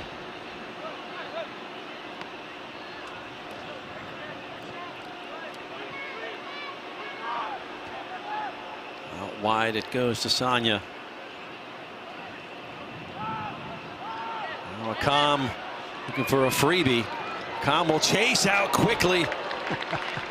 That time was Diop won the race. Don't want to have too many of those against number 7. Victor Cabrera was cool, but I think a little too cool.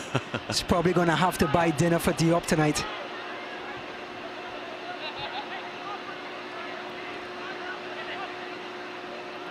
Here comes that press. And look at Piet again. That's brilliant.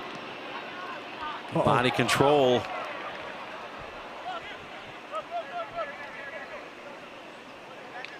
So the diminutive 24-year-old center midfielder is bossing the park. A good season last year, Piet. His third season. Really formed a good partnership with Tidaire. Looks like Novillo has gone down, Jeff. I think all the running. Again, he's been down now. Yeah. At least this is the third time, at least. Somebody's off the bench already. I think this has to be it for him. The native of Lyon has put in quite a performance with Sagna there on that right side. So some positive things for Montreal fans watching the match. And you know, a couple of things. Maybe Coach Remy liked what he saw with Novillo, or he wants to play him back into shape. But I think his night's done.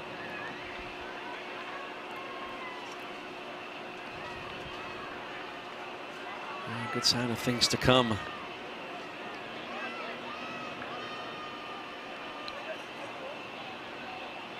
Seven out, 17 in. And now David Schwinier. So you got both Schwiniers in the game.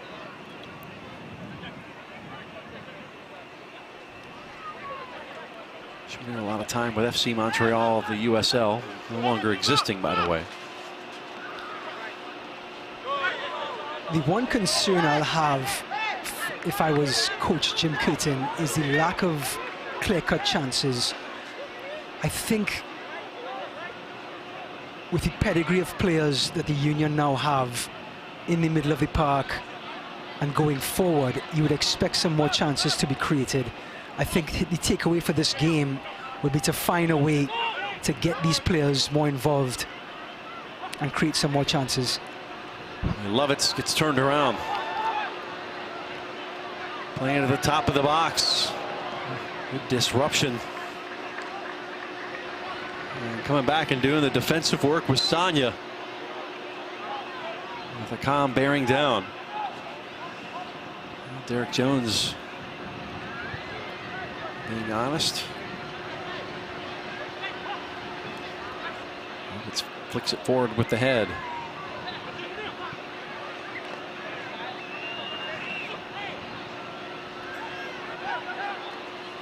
Jones again mopping up in the midfield. Ooh, bounced. Just short. Michel Regalina.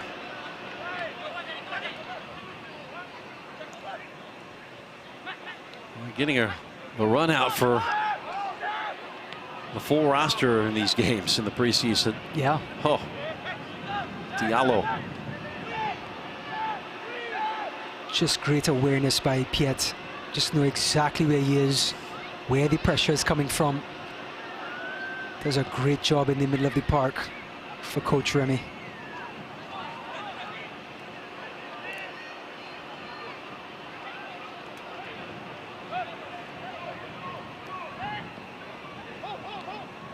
Schwinier.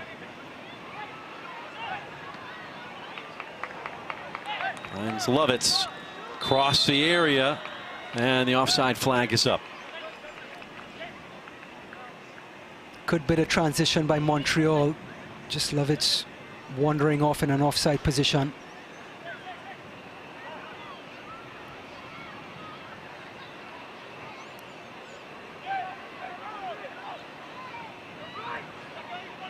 Cornell with 6 minutes of regulation left.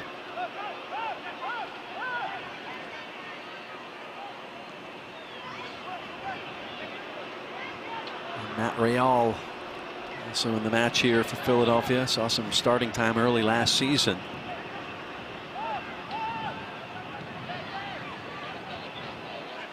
Making 40 appearances for Bethlehem over 2 seasons. He's the captain of the US U20s. He will be headed over to Poland for the World Cup against Tab Ramos. A young superstar in the making, just 19 years old out of Drexel Hill, PA.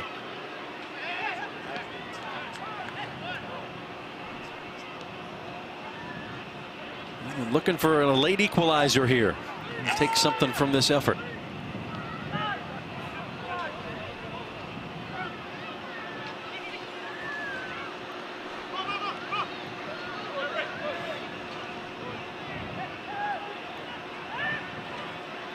Great discipline by Montreal. Not that ball. Mention made by Cabrera. You're going to see a couple of good cracks at it from the Union here down the stretch. Ilsinho. There he is on that right-hand side. Corner of the area. You find Gaddis. Will stay with Philadelphia on the throw-in. And now another change for the Montreal Impact. So the Impact with that line of 4 and that line of 5 looks like the only way they're going to get through it is through the sides. And the pressure is going to be on Ilsinho on the right. Zachary Guillard. Typical right back. Like Novillo from Lyon. But has brought up in Canada, so it's 2 caps with the Reds national team.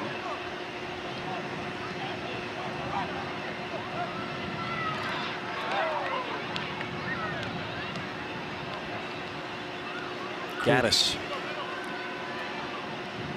To be proactive at some point here.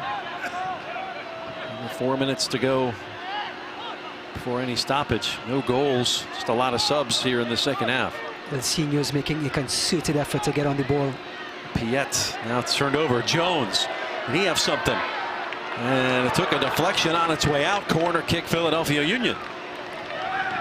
But great bit of positivity by the Union, though. Getting forward, pushing Montreal back, coming in from the sides, coming through the middle, varying their attacks. Ilsinho over the ball. It's getting late here in St. Pete.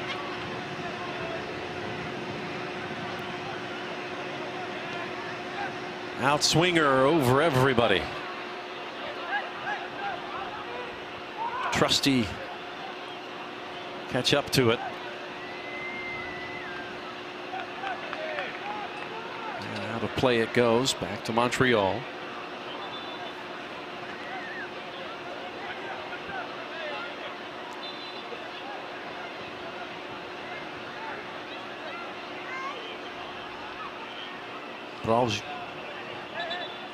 Giard. That right back spot.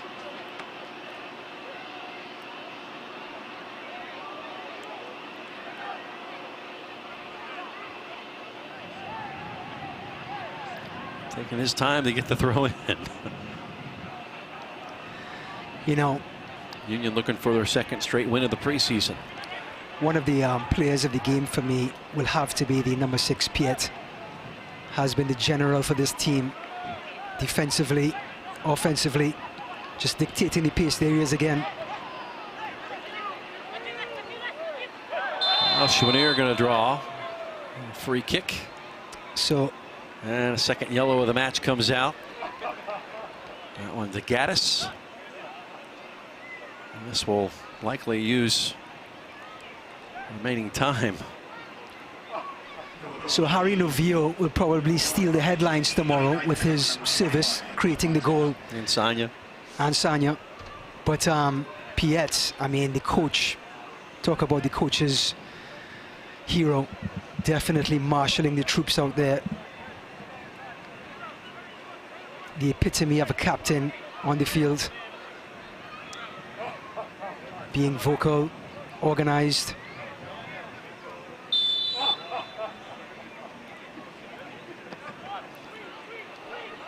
Lovitz is going to go the full 90 today for the Impact. He's back to Diop.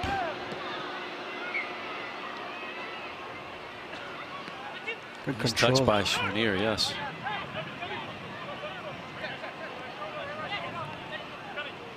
We'll look to just possess and see this one out. Long switch of play. Settling under it. I can almost feel the coach rolling his eyes after that ball goes across the field. Jones. Well, we've played the full 90, and we will have 2 minutes of stoppage. Here's Akam. He's in the area. David Akam knocked down by Diop. And he's going to go in the book for stimulation. So Rubio Vasquez having none of it. Went down too easy. Disappointing sequence for the Union with the dive, but what a pass by Derek Jones. Exactly what they needed in the middle. A beautiful flick to put Akam through. Akam's touch was heavy, and as a result, used simulation to try to fool the referee. So third yellow card of the match. And now we check the injury to Chouanier. Matthew. And we've used up half of the allotted stoppage time. We'll give a little bit more because of the injury. Chouanier has played this entire match. Remember, he at the last minute was subbed as a starter for Ignacio Piatti, who was slated to start. So he's went the full 90 and then some. The legs getting tired here in the preseason for sure. Not a bad night, afternoon for the 19-year-old.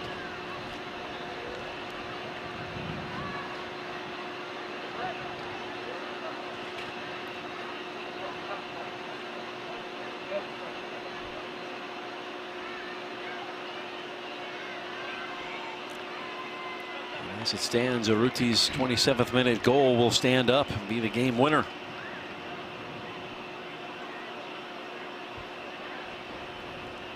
We'll walk Chouanier off, and we'll have one final sub. Can't wait to look back at the match report.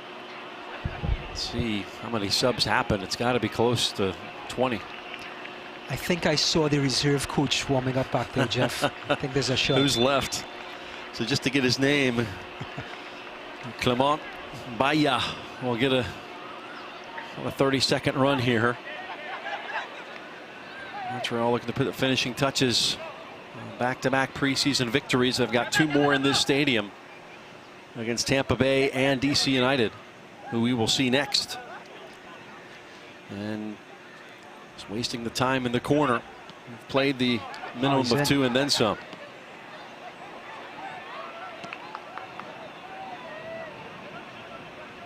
Montreal continuing to be the aggressor.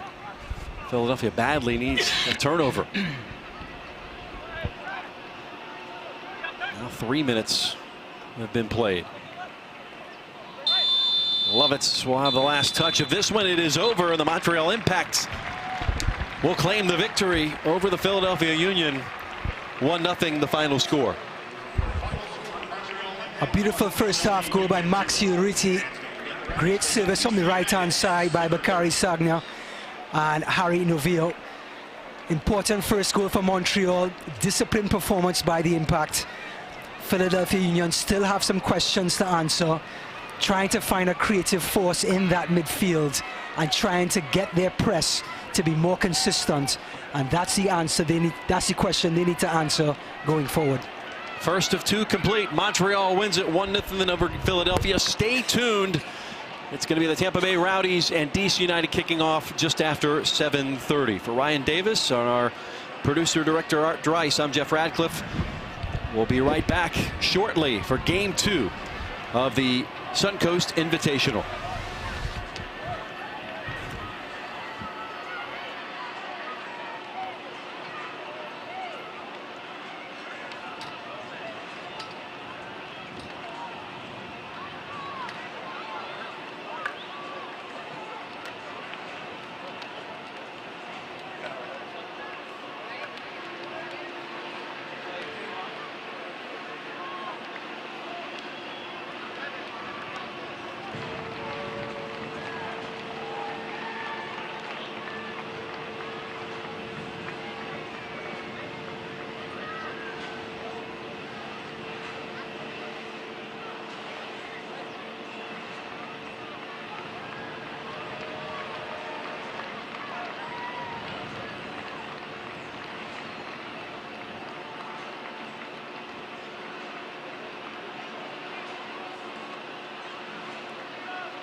Right here. Right here, all that.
Gentlemen, Tampa Bay Rowdies, thank you for joining Outland Stadium for Tampa Bay Rowdies hosting DC United. And as a reminder, the use of all of the language is prohibited, and any violation of this policy may result in an ejection from the stadium. Here are your referees and starting items for tonight's match.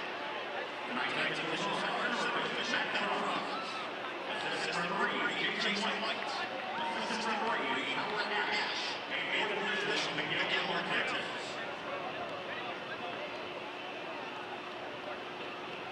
And now introducing the Suncoast Invitational Day One. Team captain for number 9, Wayne Rowdies.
We're at Ao Lang Stadium for Game 2 of the 2019 Suncoast Invitational. The Tampa Bay Rowdies hosting DC United. We'll get underway in St. Pete in about 10 minutes. Please stay tuned.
Attention players on the field. Bring in all half duty. We ask both teams to please clear the field. Bring in all half duty. We ask both teams please clear the field.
ladies and gentlemen, at this time, thanks for being here.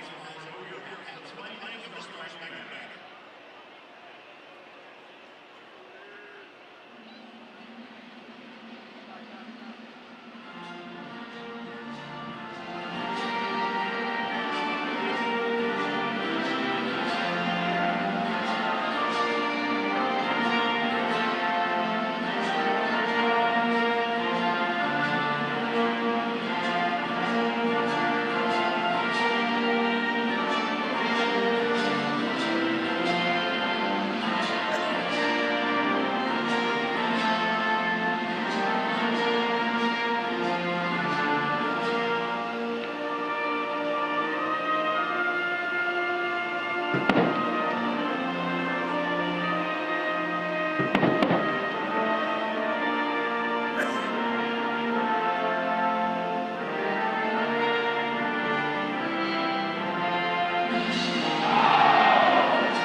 Florida. It's the 2019 edition of the Suncoast Invitational. This evening, game 2 of a Saturday 2-for-1 hometown team, the Tampa Bay Rowdies, hosting DC United. Good evening and welcome, everybody. Welcome to St. Pete alongside Ryan Davis. My name is Jeff Radcliffe. Thanks for joining us here on Rowdies TV. Ryan, you've got a team in the Rowdies with 14 new faces on their roster against a DC United team that's going to be playing their first choice lineup, at least to start, with Wayne Rooney in tow. Yeah, two clubs in totally two different positions. The Rowdies, new ownership last year. They're turning a new leaf over on the field. Young players littered across the roster. No player above the age of over 28. That's a statement on the Rowdies. On the other hand, the DC United, Wayne Rooney, Lucho Acosta, Titi Rodriguez. It's going to be exciting to see what the DC United have tonight. You mentioned the 14 new players, the home team. Of course, you've got Antoine Hopino we'll get to in a bit, but it really is going to start in the center of the midfield, Kwadwo Poku and Dominic Aduro. Yes, the two Ghanaians, they're going to set the tempo for this team tonight and for the rest of the season. There's a shortage of goals since Georgie Christophe has left. These two guys have to set the tempo, conjure up opportunities, and conjure up goals for this team. DC United, coached by Ben Olsen. You mentioned Rooney. We mentioned Costa, and they'll go as far as those two will take them. Two very special talents. One has accomplished just about everything you can accomplish in a career, and Luciano Acosta, 24 years old, on his way up to perhaps bigger things. The all-time leading scorer in England national team history, the MVP of this DC United team last year, Wayne Rooney, is Mr. Everything. And then Lucho Acosta, that young talent out of Boca Juniors, Argentina, to support Wayne Rooney on his quest to become an MLS champion. Looking at the starting 11s for each team, the Rowdies, with John McCarthy, former Philadelphia Union man, it will be 3 at the back like last year, with Kone, Barry, and then Diakite, who you say is a key to the defensive shape of this team. Pape Diakite came in the middle of last season and tidied everything up. He was a cog in the middle of that defense that definitely gave everyone confidence and changed the outlook of this Rowdies defense last season. Leo Fernandez and David Najem will be the wing backs. In front of them, Oduro Poku talked about. Tenari, Andrew Tenari, the newcomer from Red Bulls 2, and then Antoine Hopino, who has been in the league a while and has had a lot of appearances at the MLS level, will be paired up with the returner, Sebastian Guenzati. DC United, first choice for Ben Olsen, and we are underway. Bill Hamid at the back, Mora, Birnbaum, Briant, and Hara, the right fullback from Boca Juniors, Moreno and Knaus, the defensive midfield, Stieber and Areola on either side of Acosta, and Wayne Rooney up top. And immediately a chance. And it'll be the Rowdies in the home grays. You almost feel robbed not seeing the hoops of the green and gold. The green and gold are just famous in these parts. And yes, coming to Rowdies Stadium, you were looking forward to see those colors tonight. Bill Hamid wearing the Rowdy colors tonight in goal. Back after spending time in Denmark last year. Technically still on loan from Midtjylland. And the Rowdies will build from the back. Their keeper again, John McCarthy.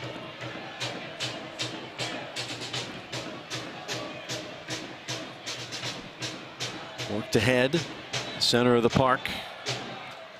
DC on the move. Rooney got a touch to it.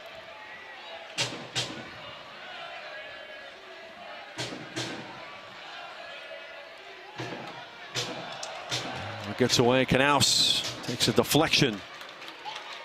And it'll be the first corner of the match for DC United. 14, 11, and 9 last year. Finished 4th in the East on 51 points. Ben Olsen now in his 9th season at the helm, a former DC United great.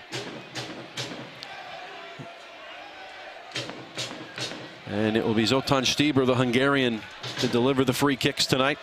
Corner here on the near side at the very least. Being an in-swinger, he's going to test the keeper early. Rooney was coming near, got a flick to it, right in front, outside the 6, and now the Rowdies will look to counter. Breaking into the open field, Quadro Poku going to be wrapped down. That will lead to a free kick. Acosta got him from behind and will pick up a yellow in the 3rd minute. Well, Lucho Acosta is no stranger to fouls. Anybody in the open field is fair game. Poku breaking from the back, and Acosta taking one for the team. Gets an early yellow card tonight.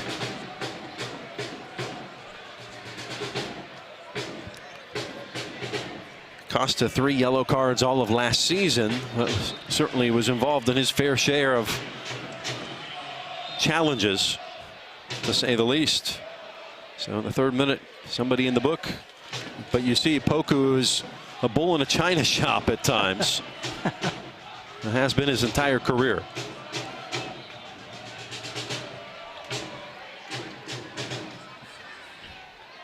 Escorted into the corner. And this is a Tampa Bay Rowdies team with a fresh approach in more ways than one. Neil Collins taking over as head coach midway through last year.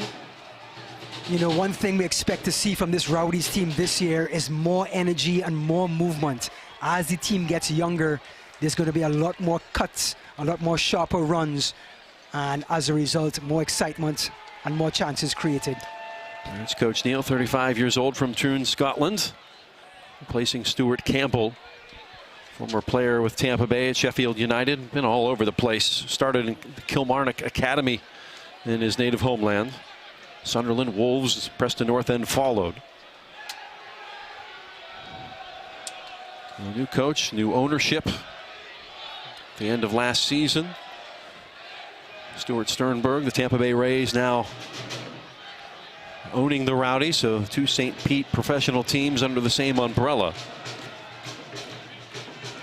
Just looking at this brand new back 3 for the Tampa Bay Rowdies. Sean Barry, Diakite, and Mohamed Kone. This is Joseph Mora, a left back for 30 games last year. Really the same if you go across the back until you get to Hara, who is a very high-end player coming from Boca Juniors on that right side. Just looking at this DC United setup defensively, seem to be waiting on the Rowdies in their own half. Sort of like what we saw at Montreal in the first game, trying to catch them on the counter. It was Montreal. They 1-0 win over the Philadelphia Union. Goal by Maxi Urruti in the 27th minute, held up. More games in this tournament, 2 more next week, as Montreal will stay here, as will DC United.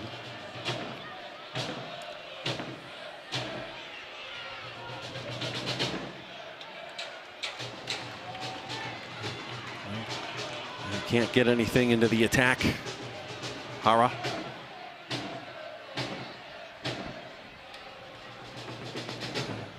DC looking to pick something out. Zoltan Stieber.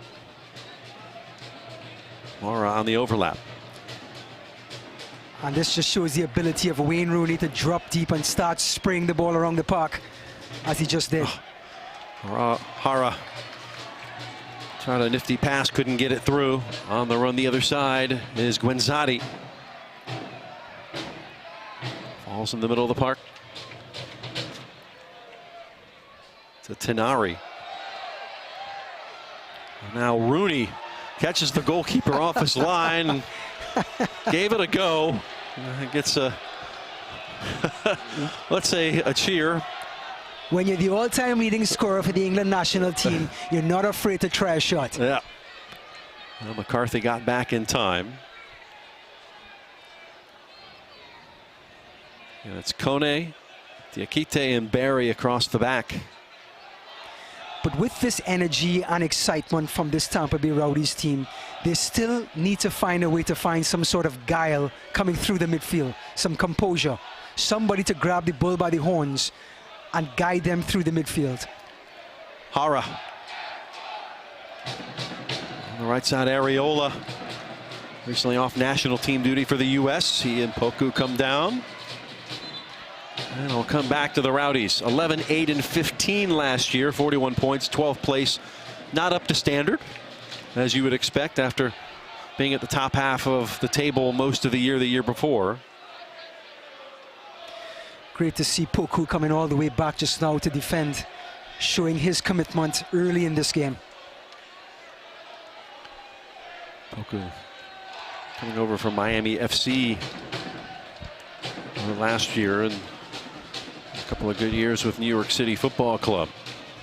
Being discovered by Eric Winalda and placed on the Atlanta Silverbacks. And the Rowdies will have a free kick. As Guenzati goes to the deck. Our referee is Matt Franz tonight.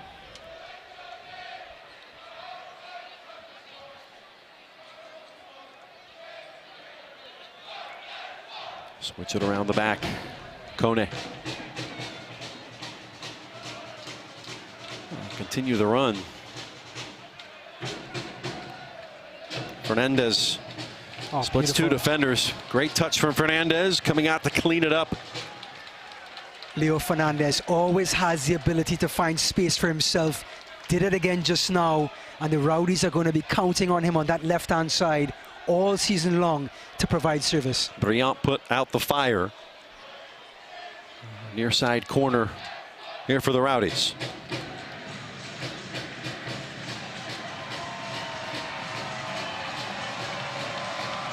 Ball's aloft, back stick. Diakite was up trying to find it. Fernandez to the area and safely in the hands of Bill Hamid.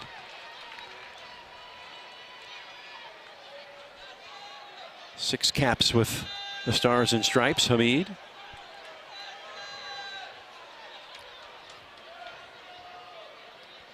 Here's Danger Mouse himself, Lucho Acosta. La Jolla. There he is. Finds Areola, picks his head up, tracking back out, corner kick again for DC United. You cannot take your eyes off of him. He's going to pull away from his marker every single time, and if they are runners, he will find them. Well, Mohamed Kone is going to get his fitness in tonight, with the likes of Areola running at him. And they played the corner near post last time. Another ball whipped in, nearly falls at the 6. And cleared. Acosta will win it and send it back to Hamid.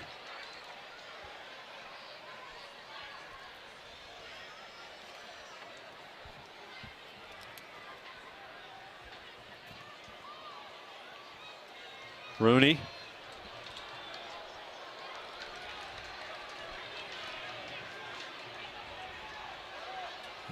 Stieber couldn't quite get there. Now he's got to make the run defensively. Hara felt the presence coming. Andrew Tenari whistled for it. Just shows the attitude of this Rowdies team, though, under Coach Collins. They're not just going to sit back and invite any kind of pressure. They're going to force the issue and try to make things happen for themselves this season. Hara through the foul. Quick restart, Knaus. Steve Birnbaum, U.S. international. Letting that one run. Acosta. Now Areola has Rooney in front. Some space to operate. Flicks it to the backside. Acosta will run to the byline. Just outside the area. Service across. Looking for Rooney. Knocked down and right at John McCarthy, who had it covered. Just in case you were wondering what you just saw, that was what they call a Rabona. He was on his left foot, but he used his right foot to come around his heel and cross it. And what South Americans call the Rabona has just been served to you on a platter by Lucho Acosta. And you will have to rewind the feed to see the replay, but highly recommended. Just come back to us, that's all we ask. Looks like the right back, Hara, just took a knock, and that's the last thing this coach will want to see. They're especially with the depth at right back. so thin at that position right now. Neil Fisher coming back from the torn knee ligament. Chris Dueacham, congratulations to that young man. Just completed 4 months of chemo after being diagnosed in October with Hodgkin's lymphoma. So congratulations, and certainly wishing well to he, his family, and his teammates. Absolutely inspirational.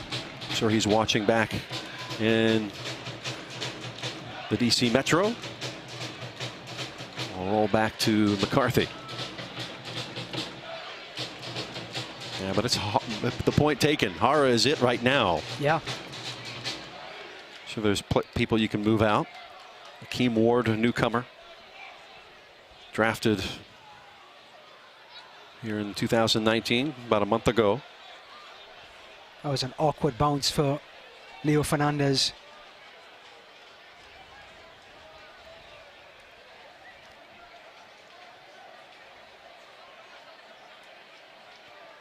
Hara, steer it clear. Birnbaum takes it out left. Josef Mora. Good work by Moreno. Now Stieber takes possession, shy of halfway. On the 1-2. Just using Mora. that size, amazing.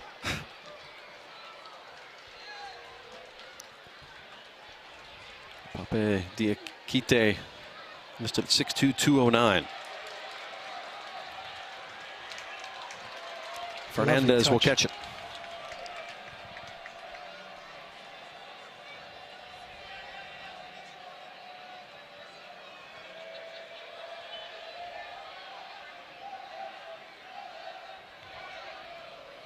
Little ping pong in the midfield, back and forth for the time being. And it will roll into touch, coming back to DC United. And a player down on the pitch for the Rowdies. Sean Barry, maybe. The right-sided center back.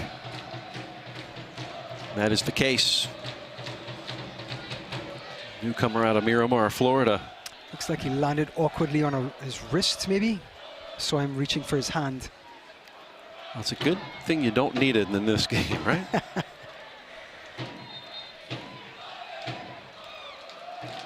Hey, Jeff, just taking another look at this press again. Coach Collins is totally committed in putting pressure early and often.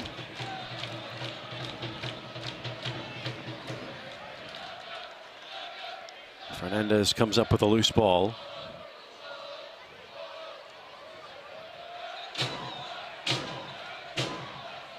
Back to center.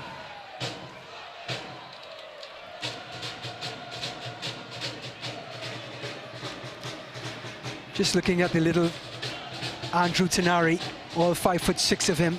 He's doing a great job so far in the center circle, relieving the pressure as the ball comes through. Left to Fernandez. Much space to operate. Sticking a foot in there and paying the price was Tenari. And here's Rooney. Mora.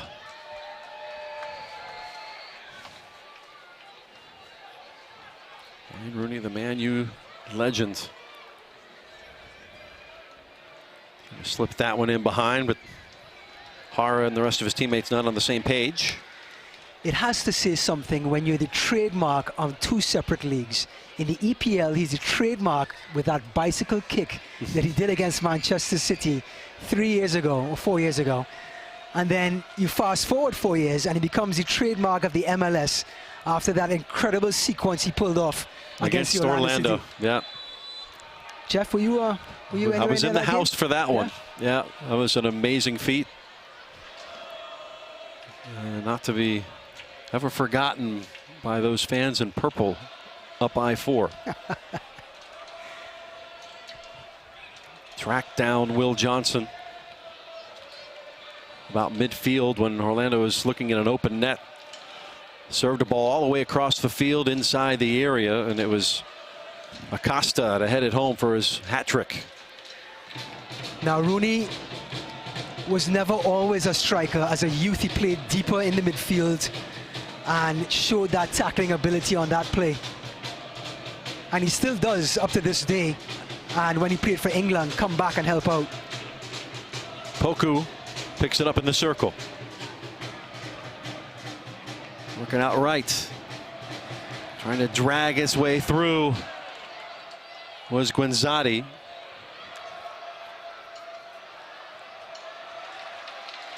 And on the loose ball, Areola, Rooney, and the offside flag up.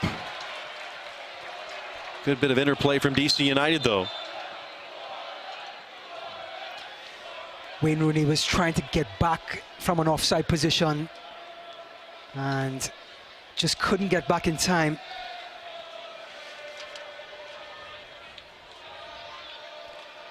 It was a clever look by Paul Areola, but Rooney just too slow to get back.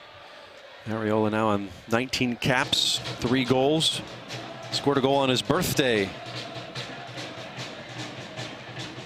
for the U.S. men's national team last month. Now 24. Coming to MLS from Club Tijuana in Mexico. I think I'll trade all my birthday presents for my entire lifetime. For a goal for your score. national team? Yes. Oh, yeah. Tenari. And now Rooney and United. A little back heel to Acosta. Junior Moreno and company will try to set up shop in the attacking half. Moreno. Lost the handle. Oof. Clean tackle from Frederick Briand, apparently. Still down as play continues. He's going to feel that one in the morning. He is up. Acosta. Getting there early was Diakite. So free kick, DC United. Areola having some choice words here with Papa Diakite. It's going to come from about 30, 32 out. Tell you what, when those size 14 shoes get you on your ankles, you'll know.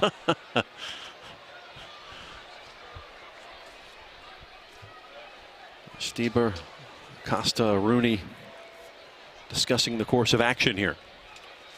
20 minutes in, no score, DC United, Tampa Bay Rowdies, Suncoast Invitational 2019. Third preseason match for DC United after getting a win against Bethlehem Steel and a tie against Cincinnati. Here comes. Let's see if he's going to try one from here. Rooney, give it a go, and deflection out. Corner kick, DC. You could felt everybody stand still when he stood over the ball, couldn't you? When it comes to Wayne Rooney getting behind a dead ball situation, it's time to get off your seat.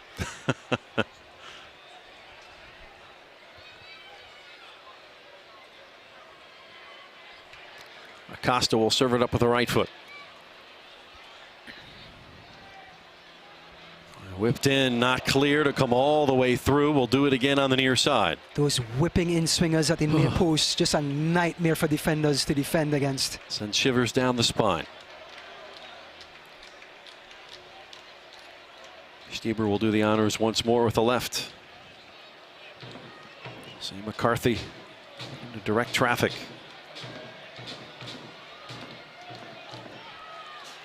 Stieber in swinger to the back stick. Well defended. And giving up his body. The second time for tonight, Poku has come back and defended well.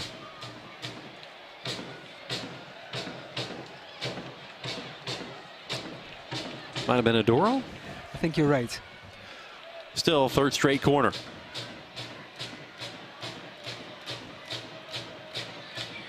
Acosta, some movement on that one, overshot everybody, so a 3 and out for DC.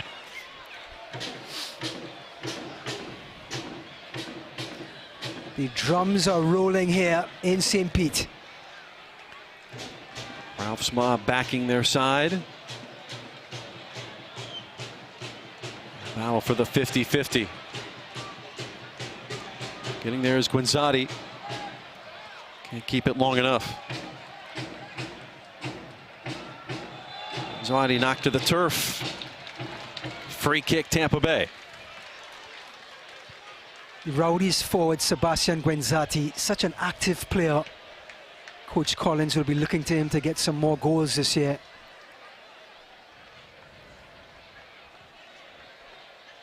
Well, the Rowdy in his third year, Leo Fernandez.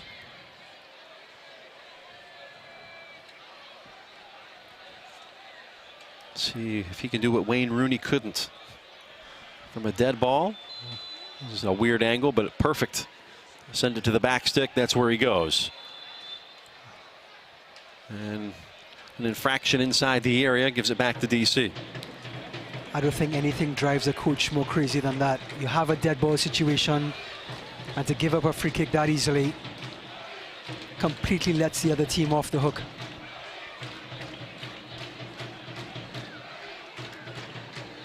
I believe that's what they call offside in a American football game. That drives a coach equally crazy. False start. False start, thank you. Drives fans crazy. Yes. Slows the game down. Yes, it does. Caught in the middle was Acosta. Oof. They get it away. Hope a no. Correction, Najim on that overlap. Goal kick. Interesting altercation. See Ben Olsen,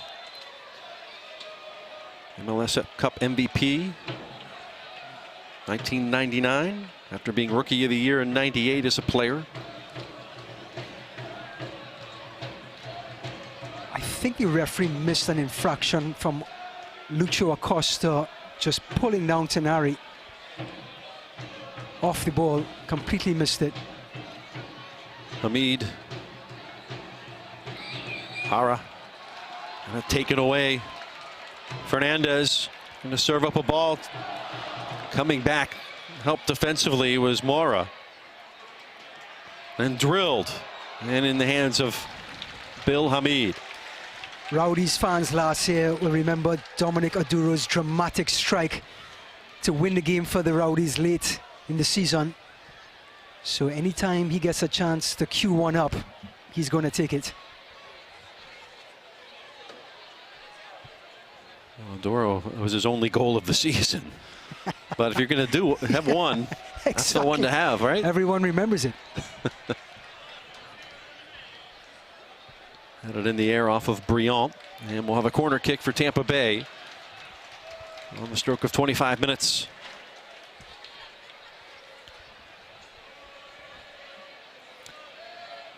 So the lefty Leo Fernandez is going to bend this one in with that cultured left foot. You got 6'3" Frederick Briant and 6'1" Steve Birnbaum. Waiting for him. But I see some of the center backs in the box, so. Well, benefit to having 3 center backs. If you're Tampa Bay, you got 1 extra target. Yes.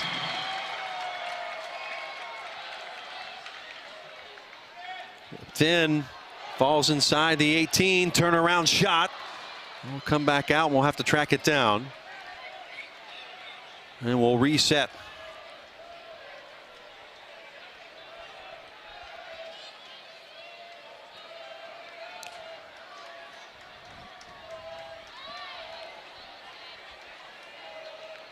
Ariola along the left, Stieber. Zoltan Stieber. The pirouette. A little back heel. Lovely Kamara. interchange. The build-up continues in the area. Big swing from Ariola. Body down. Now, Pape Diakite is 6'4", and Ariola, last I checked, was about 5'7". So literally his wrist is probably going to catch him somewhere by his forehead eventually. And that's what he's saying. Oof. Got me in the face. Oh, and he absolutely did. So Ariola will have to be checked out and get the blood taken care of. And what's he saying to Matt Franz right now? I think he's asking him, is that not a foul? And I think the ref is trying to say it was inadvertent. That's the beauty of soccer. It's so subjective, and to call a penalty or free kick in that incident probably is not going to happen. Well, we do know pro referees are here tonight working out kinks in the VAR system, or just getting some extra practice. We won't have it for you TV-wise, but they are working on that. I was on a conference call earlier this week with Howard Webb of Pro about what things, what principles and items that they're looking to either correct or maybe just get better with this year and the implementation. Especially the delayed offside flag was a point that was brought up a lot. There's Kona. The delayed offside, it was such a great rule by FIFA, but it's so hard to officiate. Well, you've got years and years of training and habit. Yes. And you got to hold that thing down. Yes. Because you know you've got the review to back you up.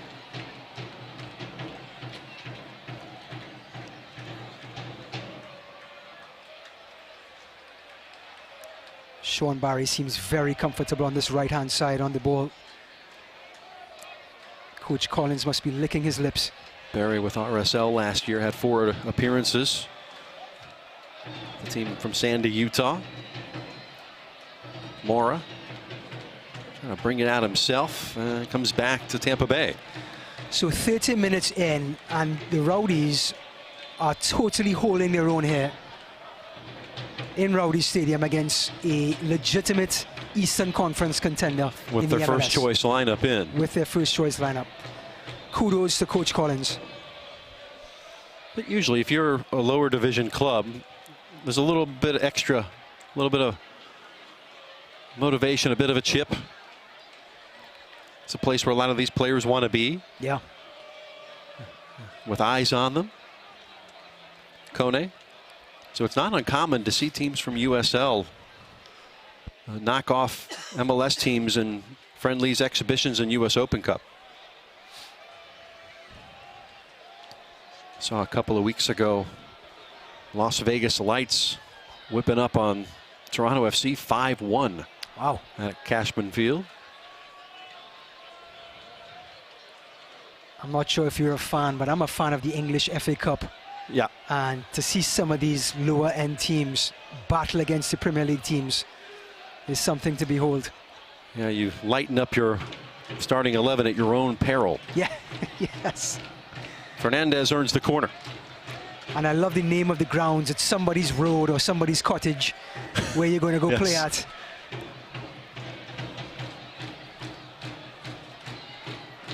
where we got to get to the Open Cup here in the States to that level Yes. of fervor. Bill Hamid going to defend this corner off the foot of Fernandez. Left footy.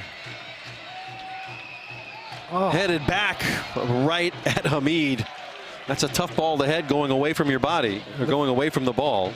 Looked like it was Mohamed Kone, the new boy. Kone from the Ivory Coast. Well, one thing's for sure, the Rowdies do have targets to pick. 6'2" Kone, yeah. Playing in Belarus this time last year. Uzbekistan before that.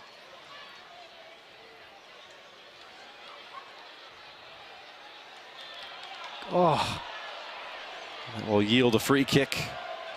Groans come from the crowd. number 15, Andrew Tenari, is doing everything he can and more to keep up with Lucho Acosta, and is not getting a lot of support here by the man in the green shirt. Acosta was rumored to be headed to Paris Saint-Germain on an off-season deal. It fell through on the 31st of January. Reportedly, Dave Casper, the GM of DC United, was in Paris with him to make the deal. It would have been about 8.5 mil, but it fell through. Good news for United fans. Yes, I would say. Fernandez. An opening shot over the top. Hamid might have gotten a hand to it. Did not touch it. Well, the Rowdies breaking up a play in midfield and using that space to their advantage. Leo Fernandez creating space for other players and just served up a beautiful pass. But putting the ball in the back of the net is something the Rowdies have to do. Guenzati, 5 goals, 2 assists last year for the Uruguayan. And that was a chance gone a begging. Sure, Bill Hamid wasn't planning on being this busy here in the first half. He's had to shuffle the feet a couple of times. 33 minutes in, 0-0.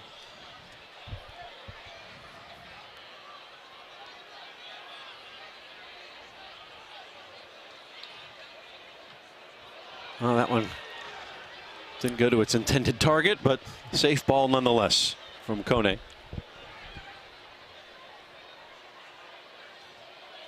Oh, how about that give and go? It's in front, flick, and it's a goal, Areola. 1-0 DC United. Good bit of interplay on that left side.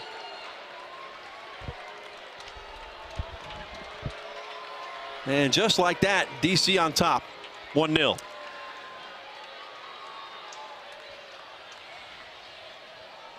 Centre backs just not picking up their man.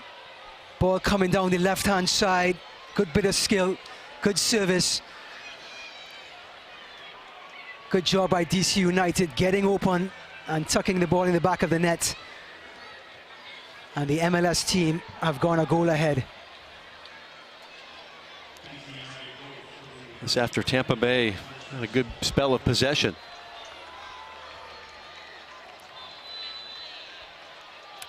And now chasing a 1-0 scoreline. Back to Kone. Now do they smell blood in the water?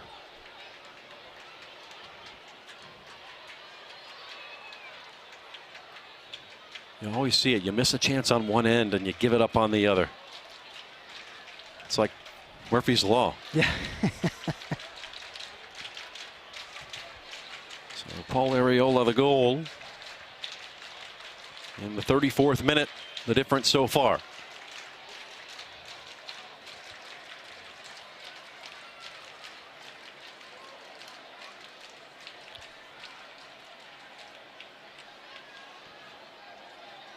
Guenzati and Hopino.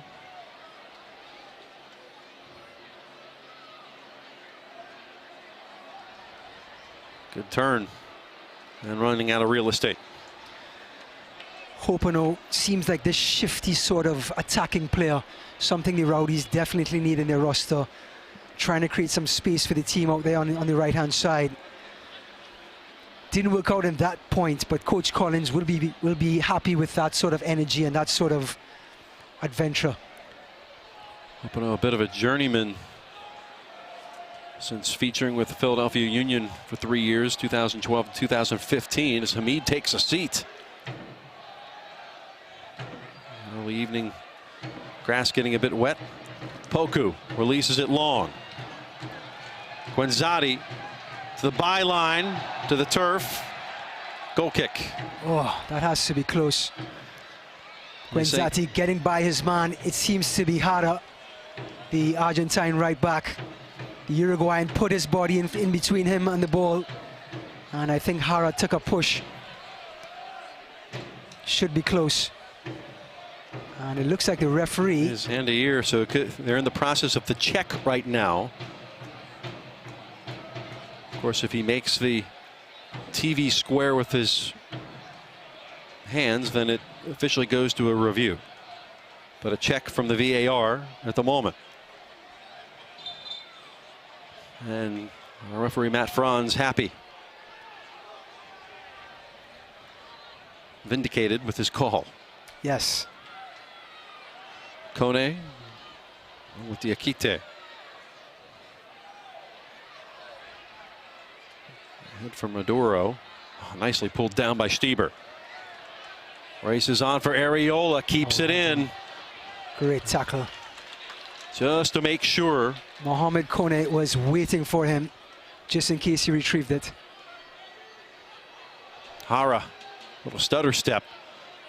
The return ball. Hara will leave it back instead, off of McCarthy for a corner kick. Well, that's a little bit of a glimpse of Leonardo Hara, what he can do, starting from the right back position and getting right up into the red zone.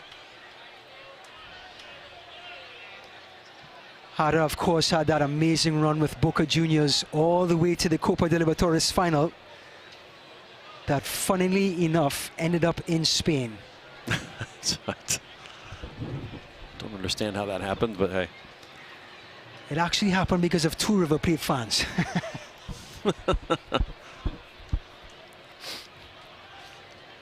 Stieber surveys, sends it away. McCarthy's got it right at him. So important for your goalkeeper to command that box.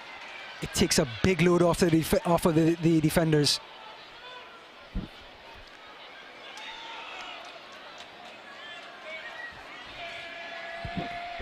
Rowdies have about 7 minutes to try to level the score line before halftime. Gentle touch, Wayne Rooney. Here comes Rooney now. will run on the end of it, bulldogging his way into the corner. Rooney lays it back. Areola here on the left side. To Moreno. And we'll reset.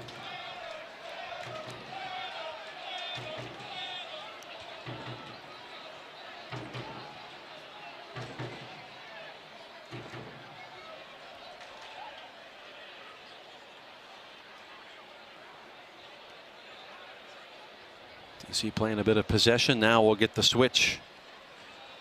Mora.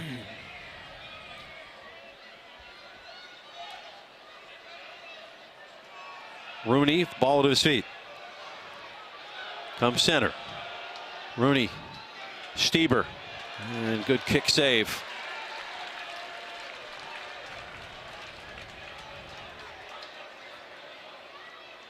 Fernandez doing his due diligence. Stieber with the service in! Goal! Wayne Rooney found himself at the 6 and made no mistake. How many times have we seen that one? 2-0. Flag stayed down, and there are some complaints coming from the Rowdies players, and we're going to get another check. Looks like from the VAR is going to be put back into use right now on the other end.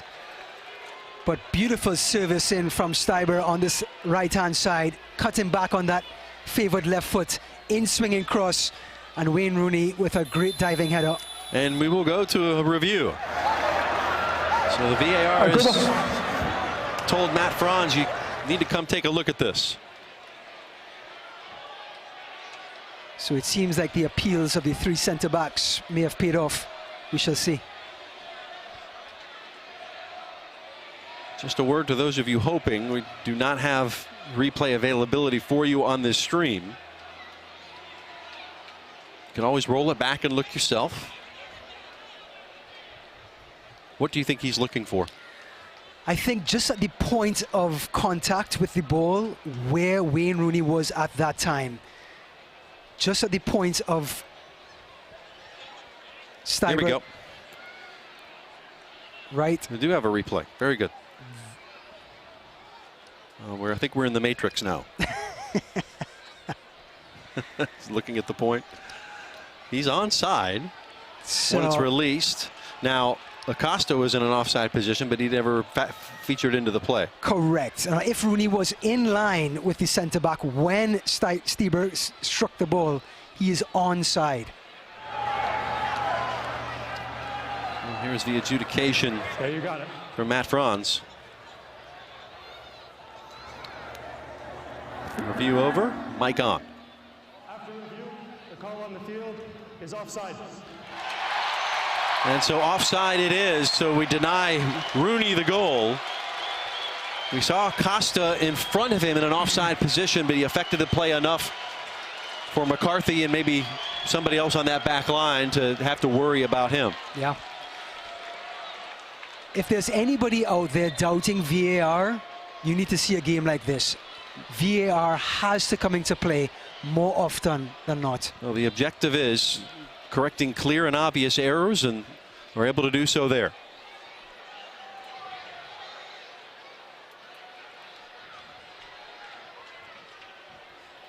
So we saw the replay moments ago. The quick cuts were, that's exactly what the referee was looking at to see when that ball was delivered, who was in an offside position. And Rooney say, what? Looked pretty anyway. Come on, mate. How's it go? That's my best Scouse accent. I'm sorry. Tampa Bay used that to their edge. Kone certainly got all of Acosta.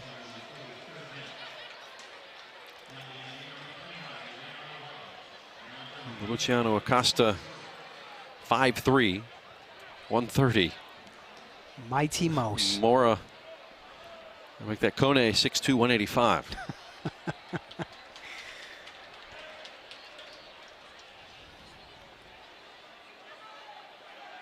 Arriola,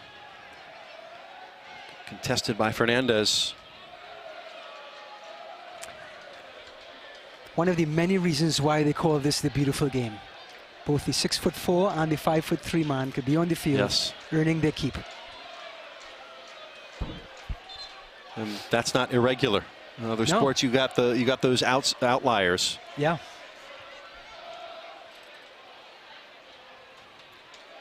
Maduro, a lot of real estate in the middle of the field, will opt to go right. That's where Barry was waiting. We'll reload. Trying to break a line with a pass to Hopino. Knock to the deck. Fair challenge. Just going back to Aduro, such an important player for this Rowdies team. He sits in front of that back three and marshals the runners coming in. And then he's also that player that brings the ball out of the back for them.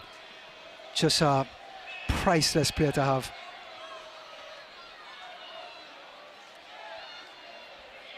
Boku. Wards off Knaus. Does enough to see the giveaway. Moreno and Mora. Rooney Wow. once more.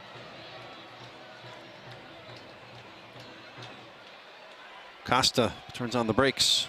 Rooney waits for assistance. A lot of this attack coming from the left side of DC United's attack. 2 minutes of stoppage time as we've reached the first 45. 1-0 DC United. Certainly feel aggrieved that they should have been 2. But the great Oz has spoken. Kone. Now clipped away. Rooney turns. And Moreno did a nice job to win the ball initially. Here's Acosta. Back to Rooney. Oh, To Acosta, sublime little pass inside the area. Could not make anything of it. He and Rooney great job by offer their complaints. Diakite tracking back there and getting in the way of Acosta. A lovely interchange by Rooney and Lucho Acosta, but Diakite was there.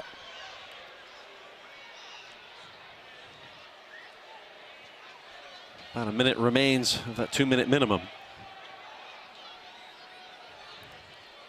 Fernandez. Time for one good foray into the attacking third.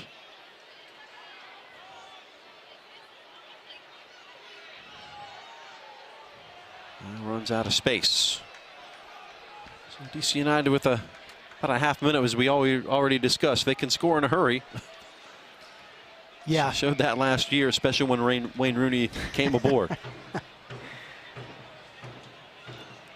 by Areola along the touchline, keeping it alive. Yeah. Costa all over the field. Fernandez disrupting it just enough. And now finds space. So many players that are so good on the ball, DC United. Rooney, and then the overlap for Mora. 5 seconds remain, the allotted 2. As long as DC United are proactive, he may hold the whistle. And he will not. So a whistle to the end of the first 45. And DC United have a 1-0 advantage. We'll be back second half after this. Tampa Bay 0, DC United 1 here at the Suncoast Invitational.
Back in St. Petersburg, Al Lang Stadium, Suncoast Invitational 2019, Game 2 of this Saturday doubleheader.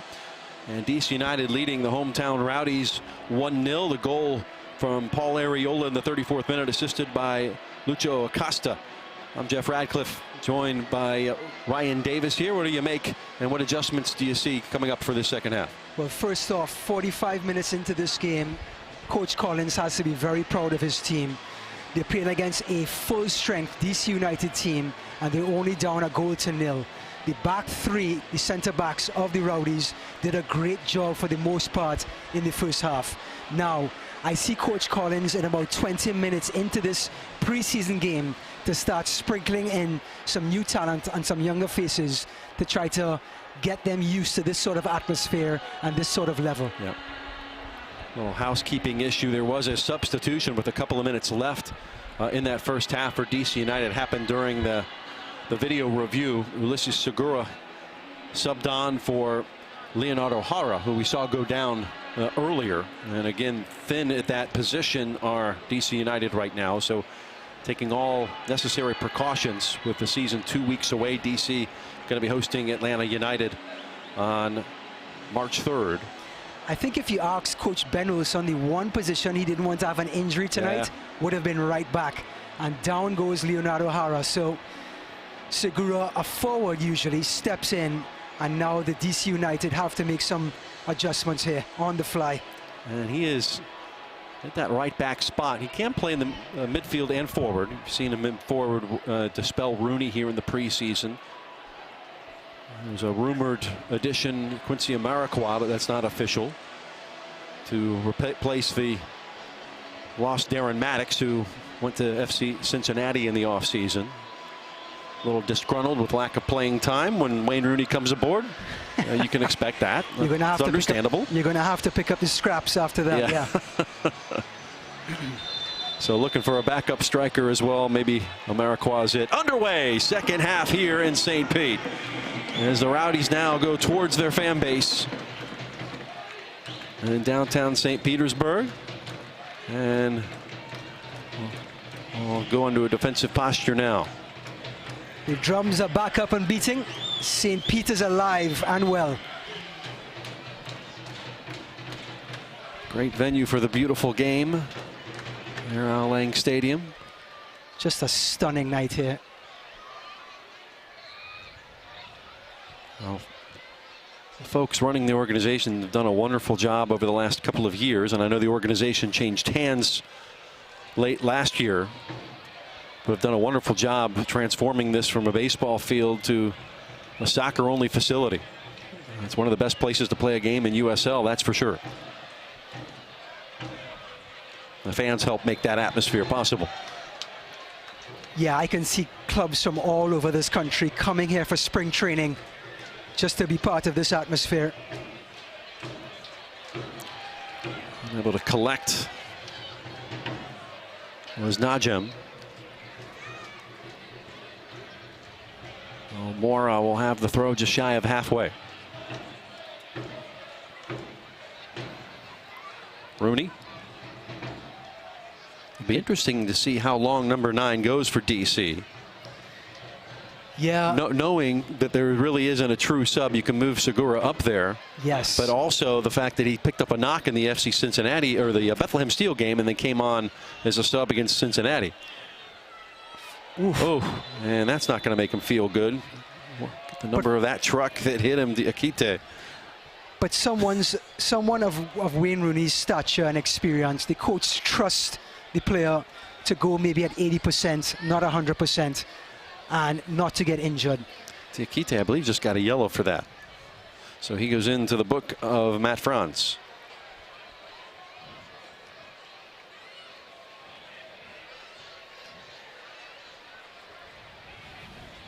And now this will yield a free kick.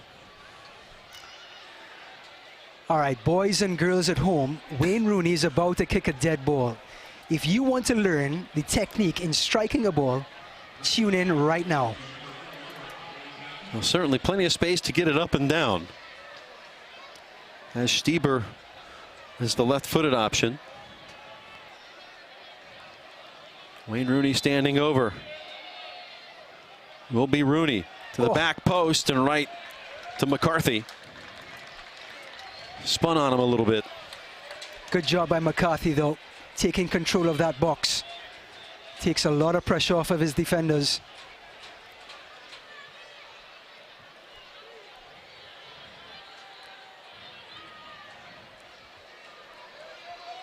Oduro looking for a little assistance. That one got away. It was Najim zigging when he should have zagged. Sean Barry trying to be too clever on that right-hand side. Segura wearing the 8 shirt.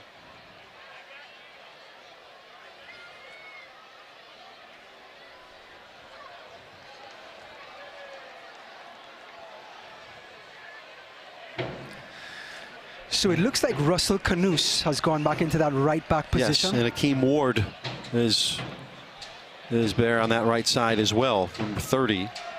Okay. With the lighter hair. Yes. So making the necessary switches personnel-wise to fit the tactics. Ben Olsen. Come on, lads. So Segura higher up the park. Akeem Ward, the defender out of Vienna, Virginia. Was drafted 14th overall. That's great stuff.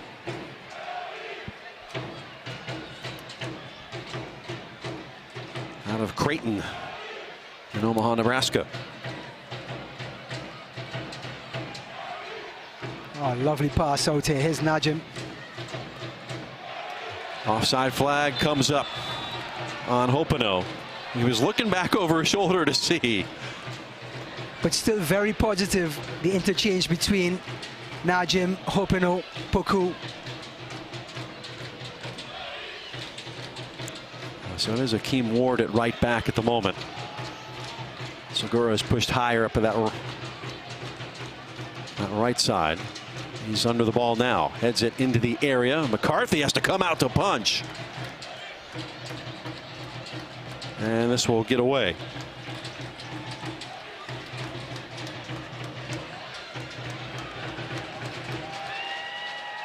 So with Sean Barry coming across to take this throw in, looks like DC United are going to push up and try to squeeze the Rowdies into this box.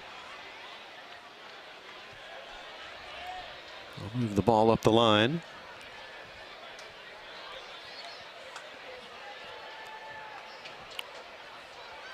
Barry 3 caps with the Puerto Rican national team. Coming over from RSL last season.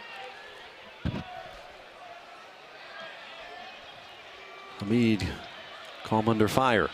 Come on. Great calm play by Oduro, setting the pace for this Rowdies team. Kone started it off on the left from the back. The jousting continuing with Acosta, who is all over the field.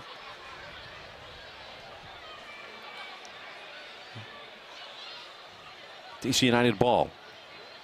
6 minutes into the second half.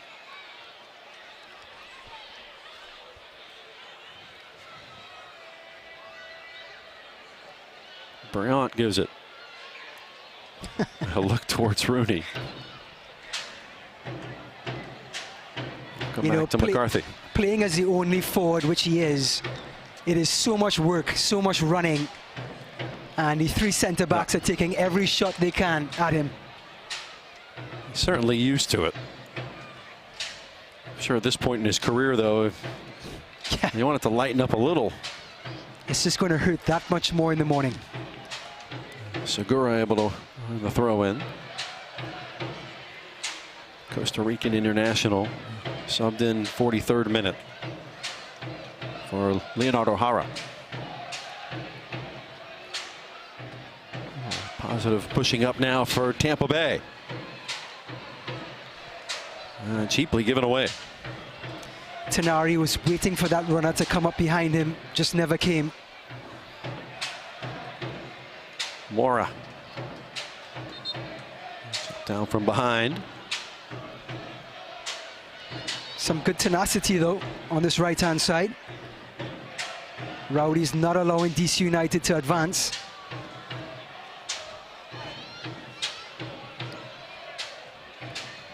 Sent ahead. Ariola's got one goal, looking for a helper. And we'll earn a corner instead, as flying into the 18 was Rooney, bracketed by two Rowdies defenders. Excellent defended by Mohamed Kone, seeing the runners coming in, just getting in front, conceding the corner, but good defending nevertheless.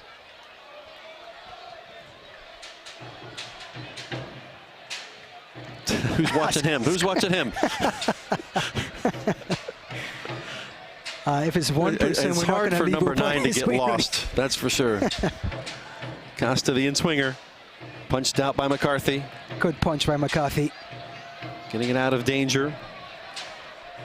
All the way back to Ward. Now Hamid. Will lift it long. Settling under is Barry.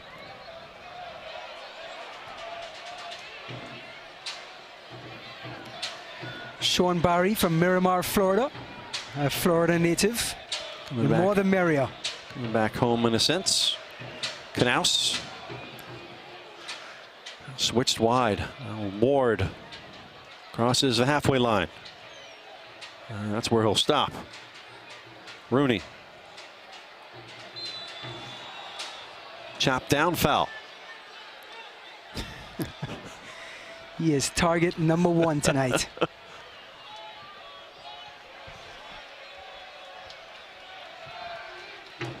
You're just joining us, DC United got the goal in the 34th. Paul Arriola. Ball inside the area.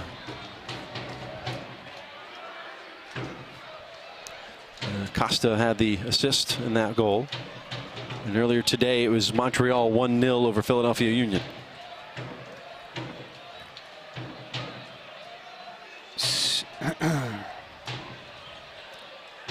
So the two Argentines that started the game, Costa's not in there either. Lucho Acosta and Leo Jara,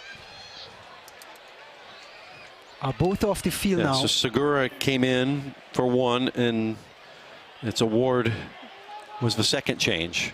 Shore up the back. So the Boca Juniors tandem Gone. is now off the field. All right, that's it. I'm going home. Maybe you need to change to a River Plate. Get some of those guys in here too.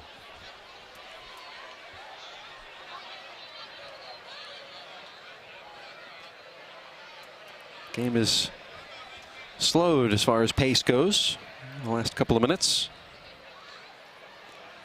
It was such an energetic and upbeat first half. Looks like both teams are just kind of settling down now.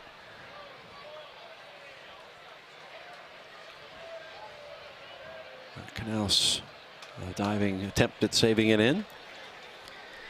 Coach Collins will definitely be looking for Oduro and Poku to get on the ball now and start orchestrating from deep for the Rowdies.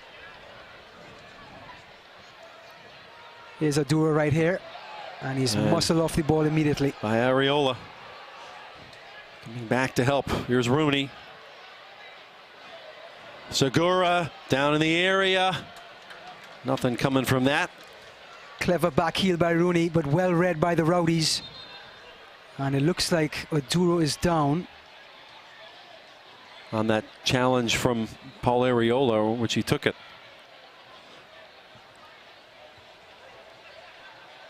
But the Ghanaian is getting back up. And you'd have to say one of the most important pieces to this Rowdies team coming up in this 2019 season. He is the engine room. He is what makes the Rowdies tick. Now you MLSers watching, MLS fans, not the same Dom Oduro that played with, I don't know, 7 teams in MLS for the last 15 years. He left Montreal Impact in the offseason. Now he's at Charlotte in the USL, so these two teams will face off. We'll have Oduro versus Oduro. Oduro squared. That's right. Sounds like a drink. Well, the other Damadura has a more aggressive hairstyle usually. One is known for their running and one is known for their hair. Najim can't keep it, but he's not going to give up on it. Takes it into the corner. Oof. Mora can't clear it. Poku trying to open up. Oh, beautifully below ball. Lovely Bad is interchange by Najim, Hopino, and Tanari. Rooney, just by great pinpoint awareness. switch. Just awareness. Tug of the jersey, supposed to trade him afters. Segura got corralled. Tactical foul. Yeah, smart play by Aduro. Just was not going to give up that space. It would be very hard to transition back on defense, giving up that amount of room. Briant has some pressure coming, and we'll just lift this out to Coach Collins.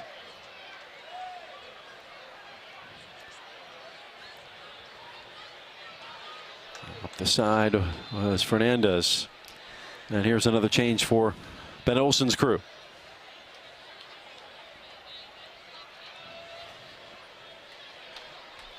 Looks like Russell Canuse. Yeah, Knaus coming out. Knaus.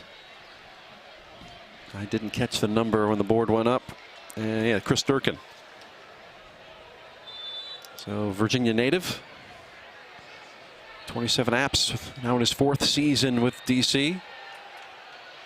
Spent some time in the USL with Richmond when they had that partnership, which has now come to an end with Loudoun United starting their 1st season in USL. I tell you what, Jeff, as a 19-year-old homegrown player, littered in between all this international talent, he's going to be a hometown favorite in no time. No argument there. Oh, an adventurous and hopeful ball. But you got to try it. I think Dominic Oduro is trying to relive that moment last year. And here comes a wholesale change for the Rowdies right at the hour mark. And get out your pencils. This one's going to be fun. Looks like 8. So a full line change for Neil Collins.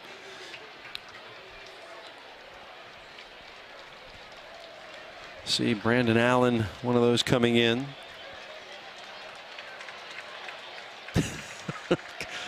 Good luck in the stat room, or if you're the PA.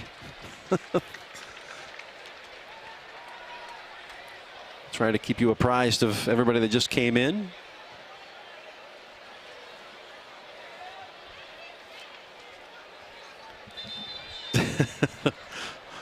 The 4th official has it straight. Just you're getting used to seeing the 11 that were out there for Tampa Bay. Again, they're not as far into their preseason as DC United is, with MLS season starting the weekend of March 2nd. Yeah. Tampa Bay won't open up, I believe, till the 9th, so the week after. So they have an extra week. They'll be at Memphis, Tampa Bay. But still a big difference, because DC United, just on the doorstep of the MLS season, wants to play that 11 or 13, that 13-man rotation, just a little bit longer as compared to building that full 90-minute match fitness. Correct. Whereas Neil Collins needs to see what he has at his disposal. Birnbaum. Brandon Allen at one of the forward spots. No, he was a great pickup for Rowdies. Trying to find a way to make up for the goals that were lost last season. I think Brandon Allen, the number 10, should help out in that area. Came from the New York Red Bulls, where he played at one time. That was at Nashville last year, had 8 goals in 21 appearances. Then Bethlehem. And now a yellow card. on one of the Rowdies players.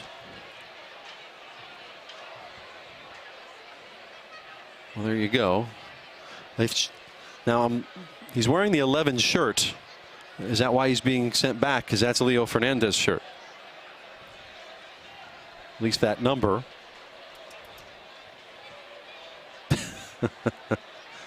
So there are a number of trialists coming out here tonight for the Rowdies. A couple of them academy boys. Wow. And they are coming out like the house is on fire. They are charging up the field and pressing high. So, ladies and gentlemen, stay tuned. Some players out there.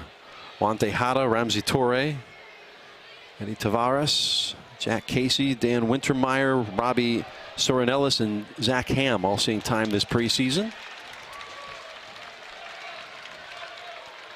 So, again, some of the numbers are going to be a little squirrely.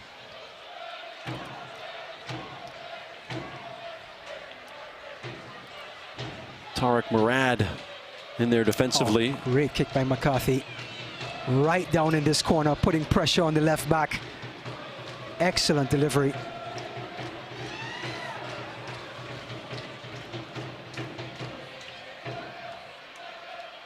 Switching to Murad.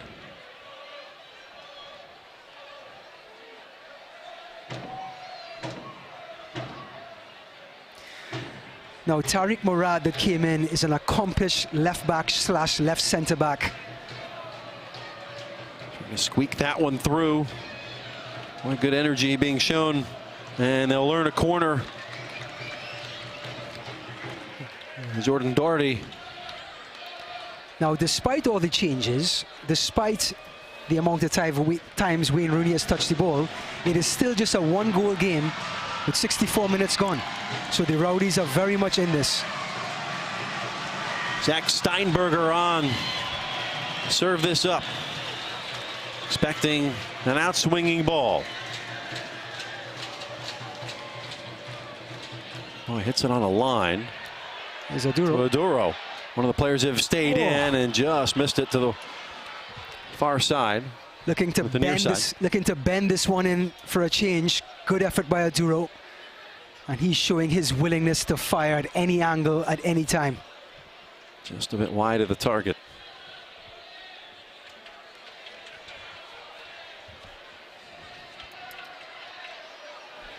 So we know Allen, Steinberger, Doherty,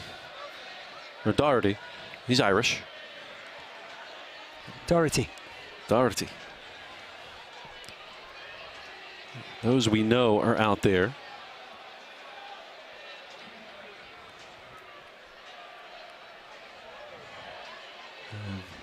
Diakite staying out there as well.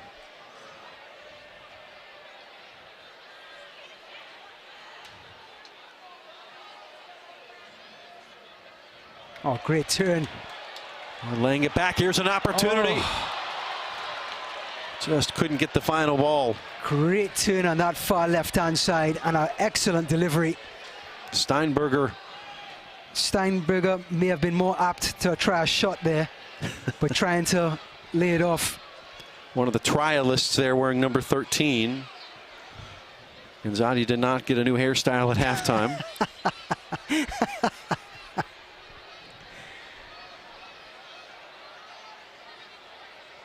But again, headed forward, Jan Ekra, long-time USL warrior, holds it up.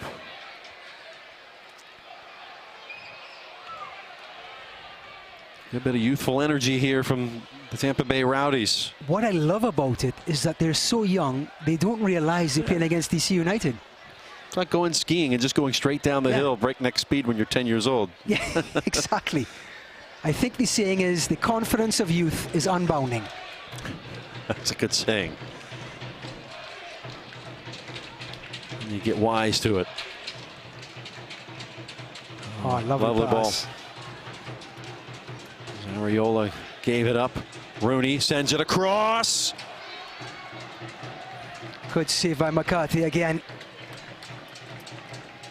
Taking ownership of that box.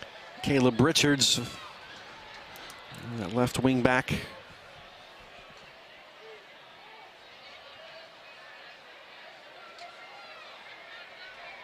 Steinberger.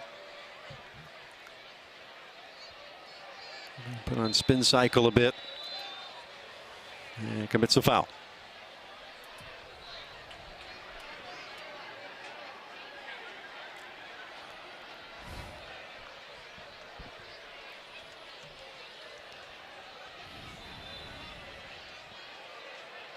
Steinberger, one of the newcomers in the 11 last year.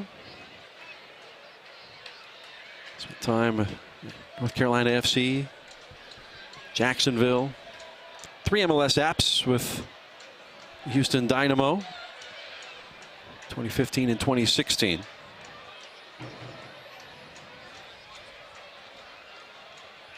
Oh, good in Great swing. whipped in ball, and that has McCarthy working. Great in swinging cross there. Wayne Rooney first to it, but McCarthy is showing he's alive to it all night long. The veteran holds it up. Now switch to the far side. Beautiful vision again.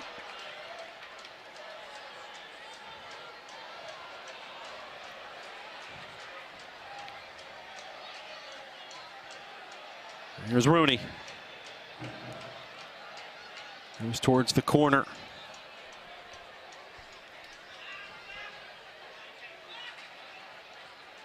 Stieber cycles it around. Falls to Rooney. One touch. Oh. And puts it wide. A little bit of miscommunication save. at the back. Stieber again probing on that right-hand side for DC United.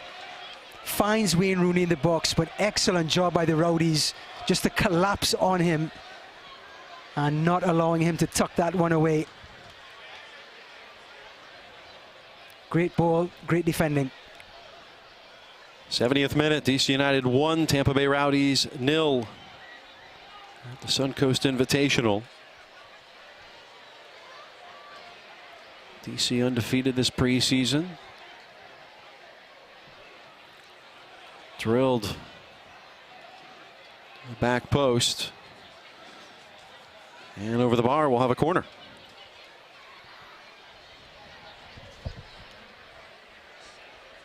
So that one off of Diakite. What a golden opportunity for Rooney moments ago. Yeah, I have to give some credit to the Rowdies defense there, though. Not giving him a sniff.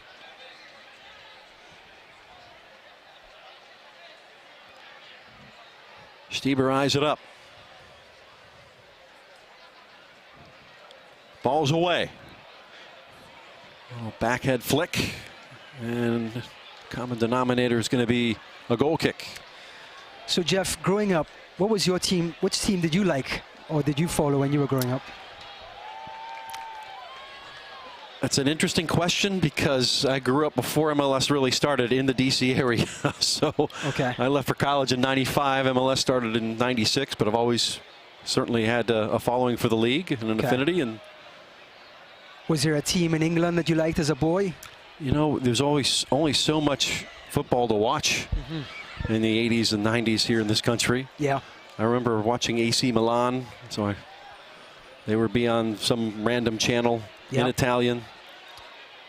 Probably Arrigo Sacchi as the coach. It's a different game. You're so jealous of, like, we're both probably jealous of our children who can Yeah.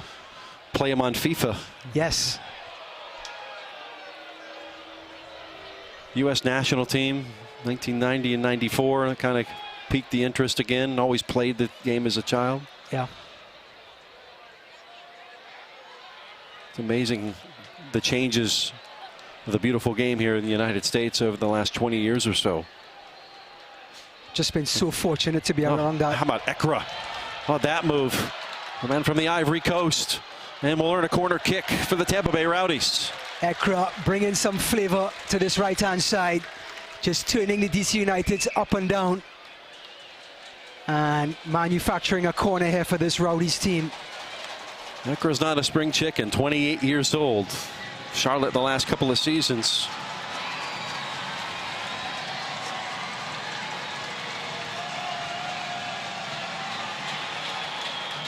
Everybody on their feet.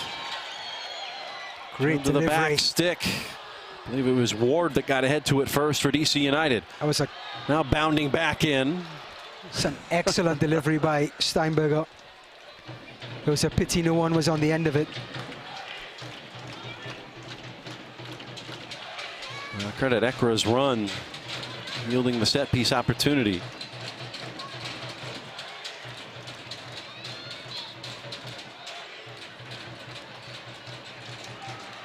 Right at halfway. Hakeem Ward. Areola. Get a second crack at it. Again, good defending by the Rowdies. And committing the foul, Rowdies will have the ball. I think Coach Collins can definitely take that away. His three centre-backs have been on point for most of this game. Caleb Richards did well with it.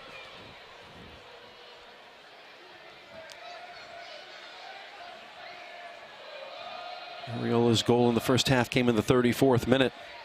Otherwise, pretty even. DC's definitely had more of the ball. Chased into the corner.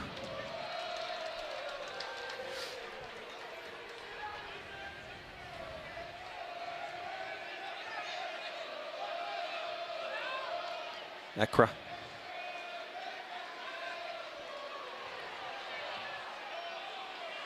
Good effort though. Very adventurous, taking his player on.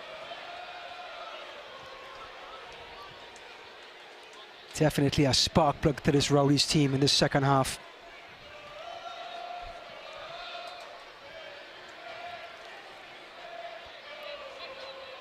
About to enter the final quarter hour here at Al Lang Stadium in St. Petersburg.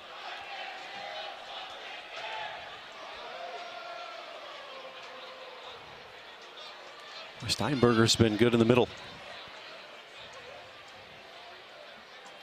Yeah, he's looked really good so far, very composed. Durkin unable to keep it. And a scissor kick into the crowd.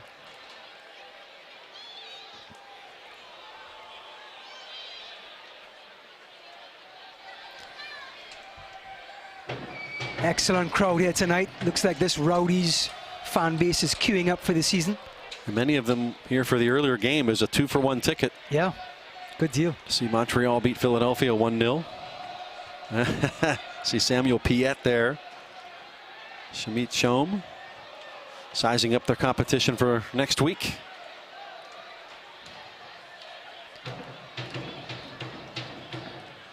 Oh, nice ball. Will it sit? Not enough. Good thought though. Steinberger just a little late on that one, but it was a good effort. There come mass changes for Ben Olsen. 6, maybe 7.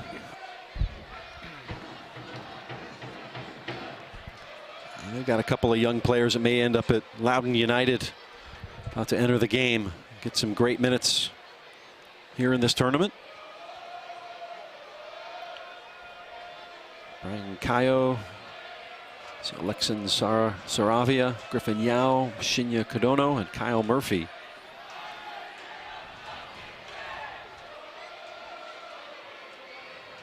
So see Jalen Robinson.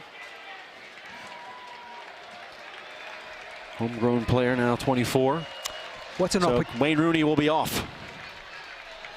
Had a goal wiped out because of VAR. Otherwise, what do you think of his performance tonight? I thought it was a great performance. He ran for the full 77 minutes. He got knocked around a little bit by the three centre backs, but he pulled back and created for other players. He looks really sharp. I think Coach Ben Olsen will be really happy. Earl Edwards in at keeper. He was back in Florida after 4 years as the understudy at Orlando City. Earl Edwards had 6 total appearances with the Lions. Jeff, what an opportunity for these kids in the academies to get a chance to play on a big stage like this. Kids on both sides. Saravia The overlap now, Codono. And out at the byline. Goal kick, Tampa Bay.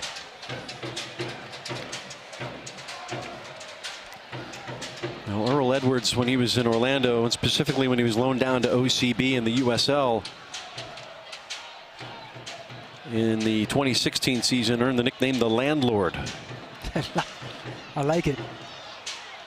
You got to pay your rent. He stops anything if you don't. That's great.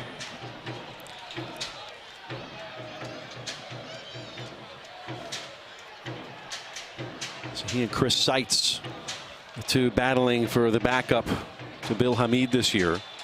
So each getting time in his preseason friendlies.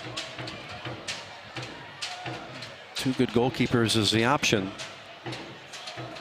David Osted, one and done. Not returning this year. I think we touched on earlier the importance of that competition at that position. So important for the goalkeepers to be competing against each other for that spot. And what's unusual, I mean, you did have Hamid come back from Denmark, but it was Wara and Clark both the understudies left and brought two new men in just to start a new competition. Yeah. But I know that Ben Olsen and his staff is certainly high on both of them. Yes. Earl Edwards Jr. a little bit younger. Seitz the more experienced.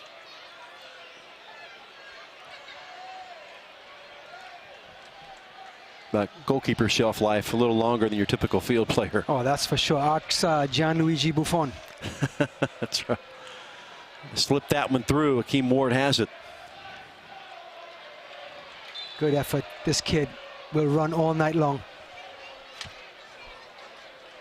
Listed as trialist. Wearing number 13. But Lucky number 13. That's actually my favorite shirt on my favorite number on a soccer okay. shirt. Yeah. Not. It's like Alex Morgan. She wanted to prove that it wasn't unlucky. Correct. Yep. Edwards Jr. native of San Diego.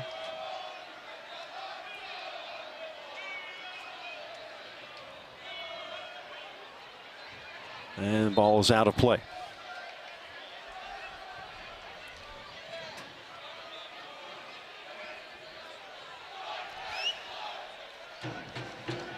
So now there seems to be a big movement here in Tampa to look at the homegrown talent in and around the area.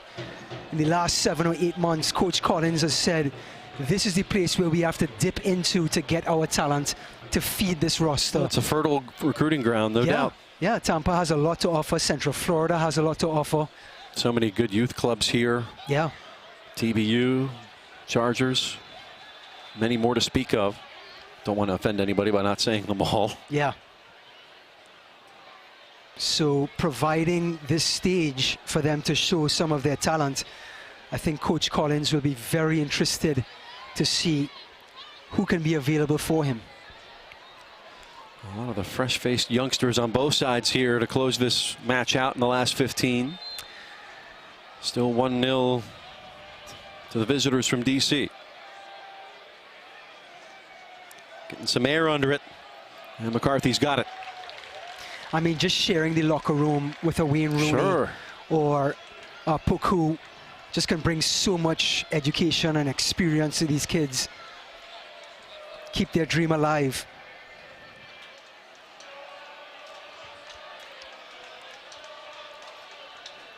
Diakite.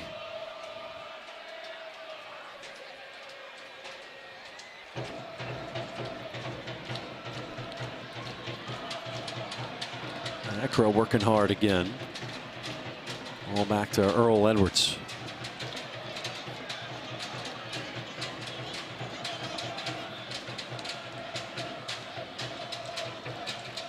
Under 8 minutes left. It's opening day at the Suncoast Invitational. Total of 2 goals through the 2 games. This one off of DC. Throw to the Rowdies deep in their own half. Tampa Bay will play Montreal here Wednesday at Al Lang. And then take on South Georgia Tormenta, Georgia Southern, both on the road, then at USF over at Corbett Stadium. Across town, across the bay. DC United 2 weeks away from opening their 2019 season, looking to kick a ball in anger for the first time since making the playoffs last year.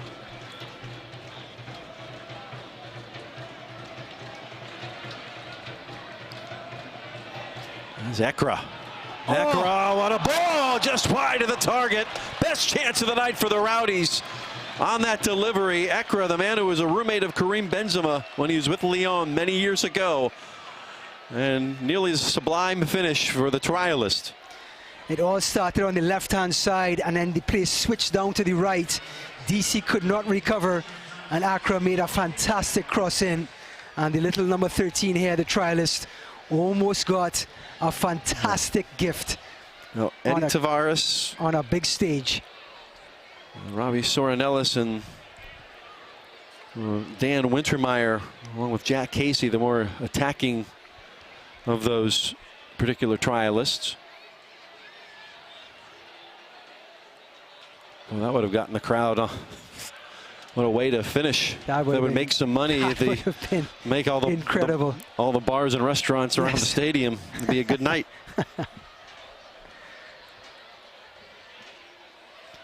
Well, you talked at halftime about the pace and energy of the first half. It hasn't been quite replicated in the second, but I think the substitutions have a lot to do with that.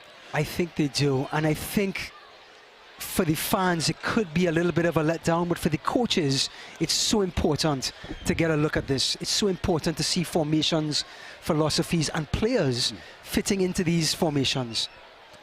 Elisa Segura just in front of the byline. Set piece opportunity. What do they draw up? Flicked into the area and comes to the far side. McCarthy had it covered. 5 minutes to go here in Al Lang Stadium. McCarthy has had a fantastic game tonight.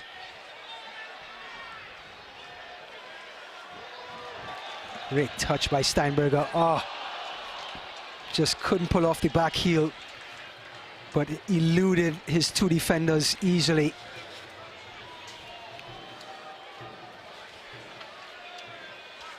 Throw in DC United in their own half.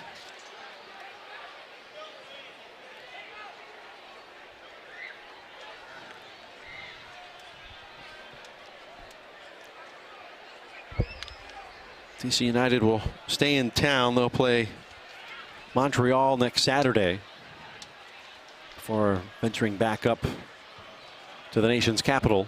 Right here in Al Lang Stadium. Of course, speaking of stadiums, at Audi Field,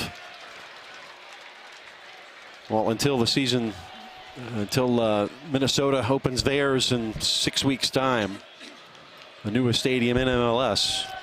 And it changes everything for them after being their entire existence in RFK. To have a place to call their own that has a great environment. Supposed to replicate the Allianz Arena in Bayern Munich. That's what, yeah, Minnesota, yeah. That stadium will come online this year. And more to come.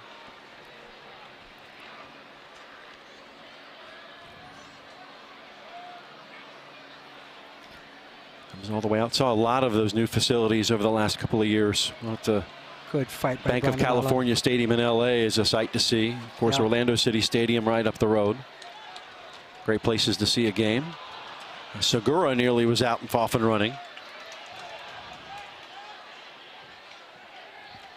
I think Coach Collins will have to give Steinberger a closer look. He's been. I think so too. I think he is very good. He's soaked up the pressure in the middle of the park, and he's been as cool as a cucumber.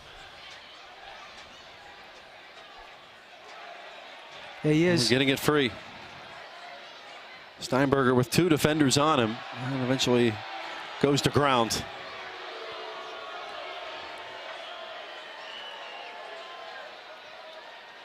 Flicked out of play.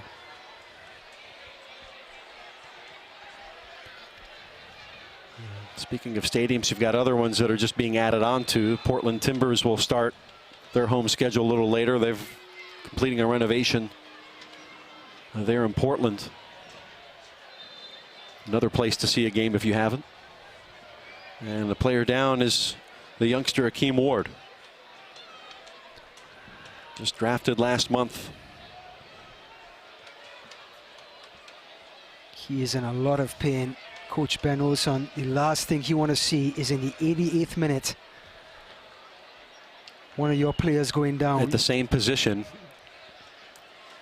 that we saw Hara go down in the first half. You think Wayne Rooney can play right back? I won't doubt anything. And the question is, would he be willing to? And you'd have to say yes. Yes. I think Rooney's response will be, I'm 33 years old, don't bother me. I'll be up front with my number 9. Training staff out to check. That's the thing, you go into a preseason match, sure, you want to get a victory, you want to play the right way, you want to boss a game. But the one thing you always want to avoid is any injuries that's going to hurt you later on. Sure. Once the season and the games count for real. It's so hard to toe that line by playing 100% and 80%, because you're still playing for a pick, playing for a position, but yet your coach does not want you to get injured. Very hard to toe that line. A lot of these young players here for DC United we're seeing will be maybe back in this stadium this year when Loudoun United comes for a visit. Nicely and nearly brought down, scooped up by Edwards. The movement of this little number 13 He's getting is lost, isn't he? very impressive. Sharp, sharp cuts, very hard to defend.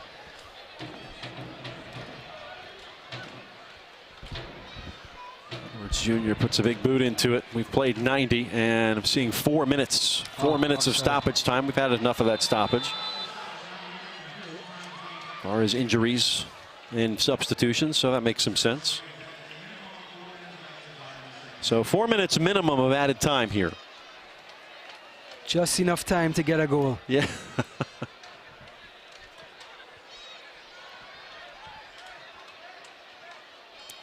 I have to think both of these coaches will come out of this with some things they like and some things they don't. Yeah, I think Ben Olson is going to start looking for a right back in the next 5 minutes. As soon as he walks off the field. Yes. Just to build that depth. He has them. You know, again, we mentioned in the first half, Chris Aduayachim coming back from cancer treatment. O'Neal Fisher from torn knee ligament. We'll have them in tow. They'll be plenty good. Yeah. But Ward has done well. And staying in the game after the minor knock. 1 minute down. In regards to the Rowdies, I think the back line looks really stable, the back three. I think McCarthy looks really good in goal. Oduro looks solid. I think as you move up the field with Gwenzati, with Hopano, these are questions they're going to have to ask. Ekra.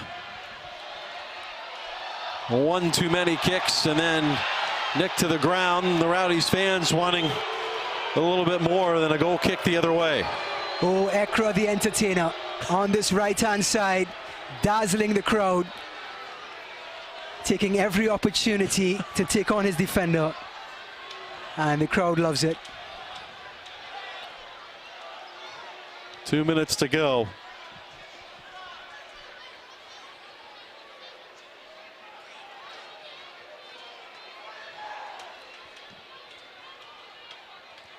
And the Rowdies back here Wednesday to take on Montreal. Next opponent for both of these teams, actually. About 90 seconds to go.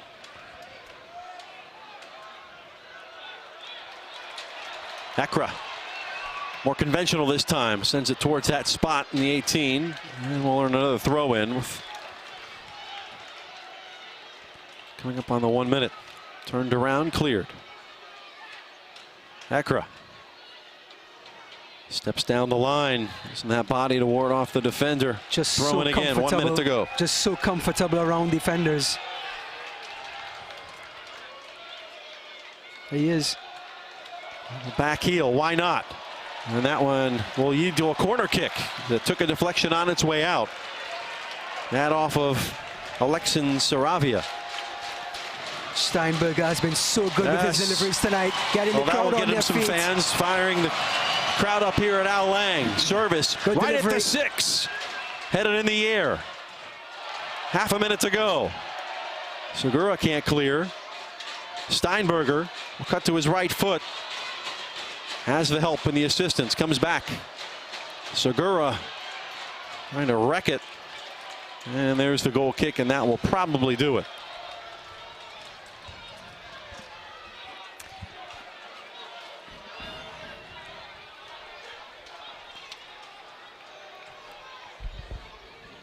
Will Earl Edwards' kick be the final of this preseason match here in St. Petersburg? Not quite. We'll let it play out one more time.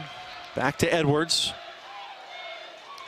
Whistle to mouth for Matt Franz, and this one is over. DC United earns a 1-0 victory here in this preseason tournament, the Suncoast Invitational, over the hometown Tampa Bay Rowdies. Tampa Bay Rowdies answering some questions in their backline and their goalkeeping situation. As they move up the field, questions are going to be asked. More players need to be integrated and looked at for Coach Collins moving forward. The goal from Ariola in the 34th minute held up. We thank you for watching. My name is Jeff Radcliffe alongside Ryan Davis, Art Dreiss, our producer director, and thanks to our Tampa Bay Rowdies TV crew. So long from St. Petersburg, 1-0 DC United.